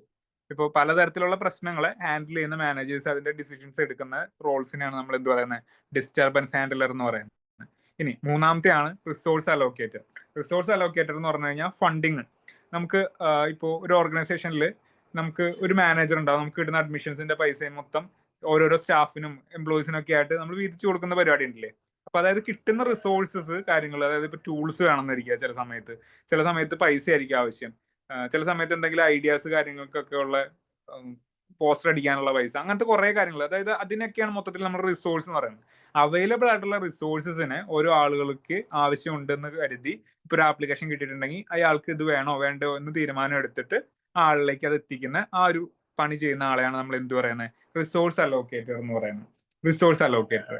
ഇനി അടുത്തതാണ് നെഗോഷിയേറ്റർ എന്ന് പറയും. നെഗോഷിയേഷൻസ് എന്ന് പറഞ്ഞിട്ടുണ്ടെങ്കിൽ ഇപ്പൊ എന്തെങ്കിലും ഒരു ബിസിനസ് നടന്നുകൊണ്ടിരിക്കുകയാണ്, ഈ ബിസിനസ്സിൽ തന്നെ വേറെ എന്തെങ്കിലും ഒരു ഇപ്പൊ നടന്നുകൊണ്ടിരിക്കുന്ന ഒരു ബിസിനസ്സിനെ ഏറ്റെടുക്കുക എന്നുള്ള ഒരു പ്രക്രിയ ഉണ്ടല്ലോ. ഇപ്പൊ റിലയൻസ് 5000 കോടി മുടക്കി ഈ കമ്പനി അയാറ കമ്പനീനെ ഏറ്റെടുക്കാൻ പോവാന്നൊക്കെ പറഞ്ഞിട്ടാണ് അടുത്ത ഒരു ന്യൂസ് വന്നത്. അത് നിങ്ങൾ കേട്ടിട്ടുണ്ടോ? അപ്പൊ അങ്ങനെ ഒരു കമ്പനീനെ ഡീൽ ചെയ്യുക, അല്ലെങ്കിൽ ഇപ്പൊ 5000 കോടിയാണ് നയാറ പമ്പ് റിലയൻസ് ഏറ്റെടുക്കാൻ വേണ്ടിയിട്ട് പറഞ്ഞത്. അപ്പൊ റിലയൻസിന്റെ ഈ പറയുന്ന നെഗോഷിയേറ്റർ എന്ത് ചെയ്യും, അത് പറ്റൂല, 5000 കോടിക്കുള്ള കമ്പനി ഒന്നും നിങ്ങളില്ല, നിങ്ങൾക്ക് ഒരു 2500 കോടിയാണെന്നുണ്ടെങ്കിൽ ഞങ്ങൾ എടുക്കാം എന്നുള്ള ഒരു കാര്യം നടത്തിയെടുത്തിട്ട് ബാക്കി ഡിസിഷൻസും കാര്യങ്ങളും ഡീലിങ്സ് മൊത്തം നടത്തുന്ന ഒരാള്, ഒരു മാനേജർ, അതാണ് ഈ നെഗോഷിയേറ്റർ എന്ന് പറയുന്നത്. അപ്പൊ ഇങ്ങനെ 3 തരത്തിൽ ഉള്ള ഒരു മാനേജർ റോൾസ് ആണ് നമുക്ക് പഠിക്കാനായിട്ടുള്ളത്. ഇത് ഓരോന്നും നമുക്ക് ഇമ്പോർട്ടന്റ് ആണ്. ഇതിനകത്തുനിന്ന് ചോദ്യം വരിക ഈ രീതിയിലാണ്. താഴെ തന്നിരിക്കുന്നതിൽ ഡിസെമിനേറ്റർ എന്ന് പറയുന്ന ആള് ഏത് മാനേജർ റോളിൽ വരുന്ന ആളാണ്? ഇൻഫർമേഷൻ ആണോ, ഇന്റർപേഴ്സണൽ ആണോ, ഡിസിഷനിലാണോ എന്നായിരിക്കും നിങ്ങൾക്ക് ചോദ്യം. അല്ലെങ്കിൽ വേറെ എന്തെങ്കിലും ഒരു ഓപ്ഷൻ കൂടി അതിനകത്തുണ്ടാവും. അപ്പൊ ഈ തരത്തിലായിരിക്കും നിങ്ങൾക്ക് ഇതിൽ നിന്ന് ചോദ്യം വരാം. അപ്പൊ ഇത് ഇങ്ങനെ തന്നെ പഠിച്ചു വെക്കുക. ഇന്റർപേഴ്സണൽ എന്ന് പറഞ്ഞു കഴിഞ്ഞാൽ ഒരു ബാക്കിയുള്ള ആളുകളുമായിട്ട് ഉള്ള റിലേഷൻ കീപ്പ് ചെയ്യുന്ന ആളുകളെയാണ് ഇന്റർപേഴ്സണൽ റോളിൽ പറയുന്നത്. ഇൻഫർമേഷൻ റോൾ എന്ന് പറഞ്ഞു കഴിഞ്ഞാൽ ഒരു സ്ഥലത്ത് നിന്ന് കിട്ടിയ ഇൻഫർമേഷൻ മറ്റൊരു ഇതിനകത്തേക്ക് പാസ് ചെയ്യുന്ന ആളുകളെയാണ് നമ്മൾ എന്ത് പറയുന്നത്, ഇൻഫർമേഷൻ എന്ന് പറയുന്നത്, ഇൻഫർമേഷൻ റോൾ എന്ന് പറയുന്നത്. ഡിസിഷൻ റോൾ എന്ന് പറഞ്ഞു കഴിഞ്ഞാൽ എടുക്കുന്ന തീരുമാനങ്ങൾ അതിനനുസരിച്ചിട്ട് ബിസിനസ് നടത്തിക്കൊണ്ടു പോകുന്ന ആളുകളെയാണ് നമ്മൾ എന്ത് പറയുന്നത്, ഡിസിഷൻ റോൾ എന്ന് പറയുന്നത്. മനസ്സിലായോ?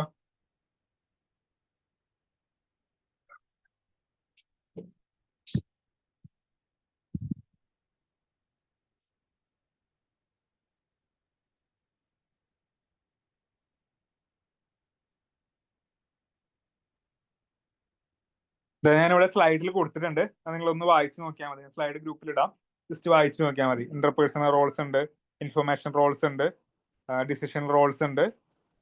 ഓക്കെ,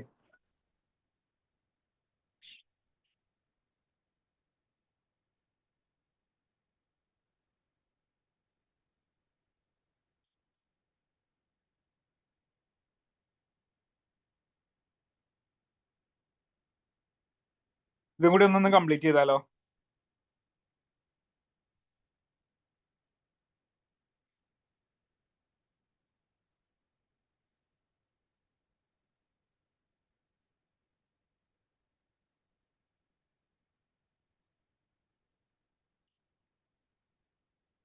അടുത്തോ? അടുത്തെങ്കിൽ നിർത്താം, നമുക്ക് അടുത്ത ക്ലാസ്സിൽ എടുത്താൽ മതി.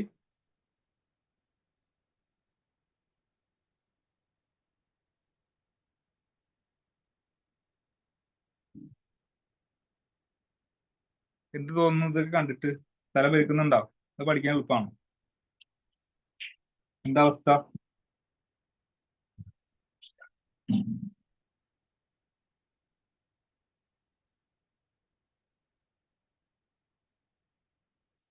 അല്ലെങ്കിൽ വേണ്ട, നമുക്ക് നാളെ വെള്ളിയാഴ്ച എടുക്കാം.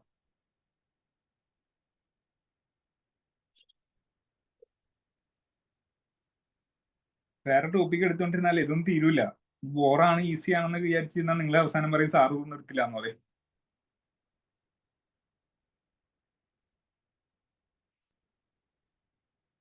എന്നാൽ നമുക്ക് നിർത്താം. നാളെ 2 മണിക്കൂറായില്ലേ, കുഴപ്പമില്ല. Skills of an effective manager വരെ എന്ന് ക്ലാസ് എടുത്തിരിക്കുന്നത്.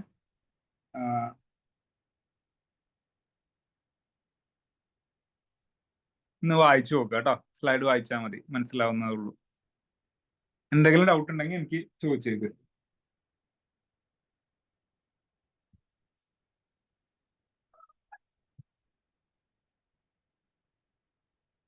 അടുത്ത ആഴ്ച കെമിസ്ട്രി വരും, അല്ല സോറി, എക്കണോമിക്സ് വരും. അടുത്ത തിങ്കളാഴ്ച മുതൽ വെള്ളിയാഴ്ച വരെ 5 ദിവസം 2-4 മണിക്കൂർ വെച്ചിട്ട് നിങ്ങൾക്ക് എക്കണോമിയാണ് ക്ലാസ്. അപ്പൊ നിങ്ങൾ എന്ത് പറയും? ഈ 2 മണിക്കൂർ എന്നെ സഹിക്കാൻ പറ്റുന്നില്ലെങ്കിൽ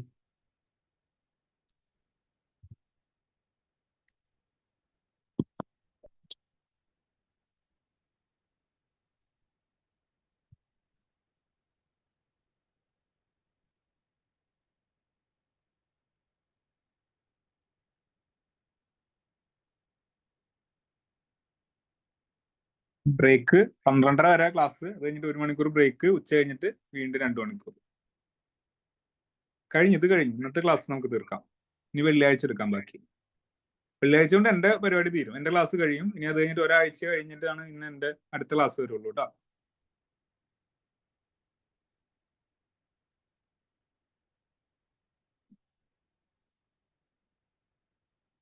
എക്കണോമിക്സ് സുകേഷ് സാറായിരിക്കും എടുക്കുക.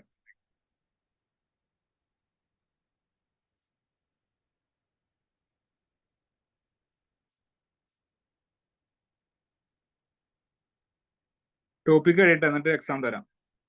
പേപ്പർ 1ന്റെ എക്സാം ഉണ്ട്, നിങ്ങൾക്ക് ടൈം ടേബിൾ ഇട്ടിട്ടുണ്ടല്ലോ ഗ്രൂപ്പിൽ. അതനുസരിച്ച് നിങ്ങൾക്ക് എല്ലാ ആഴ്ചയിലും പേപ്പർ 1ന്റെ എക്സാം ഉണ്ട്, ടെസ്റ്റ് സീരീസ് ഉണ്ട്. Okay, by.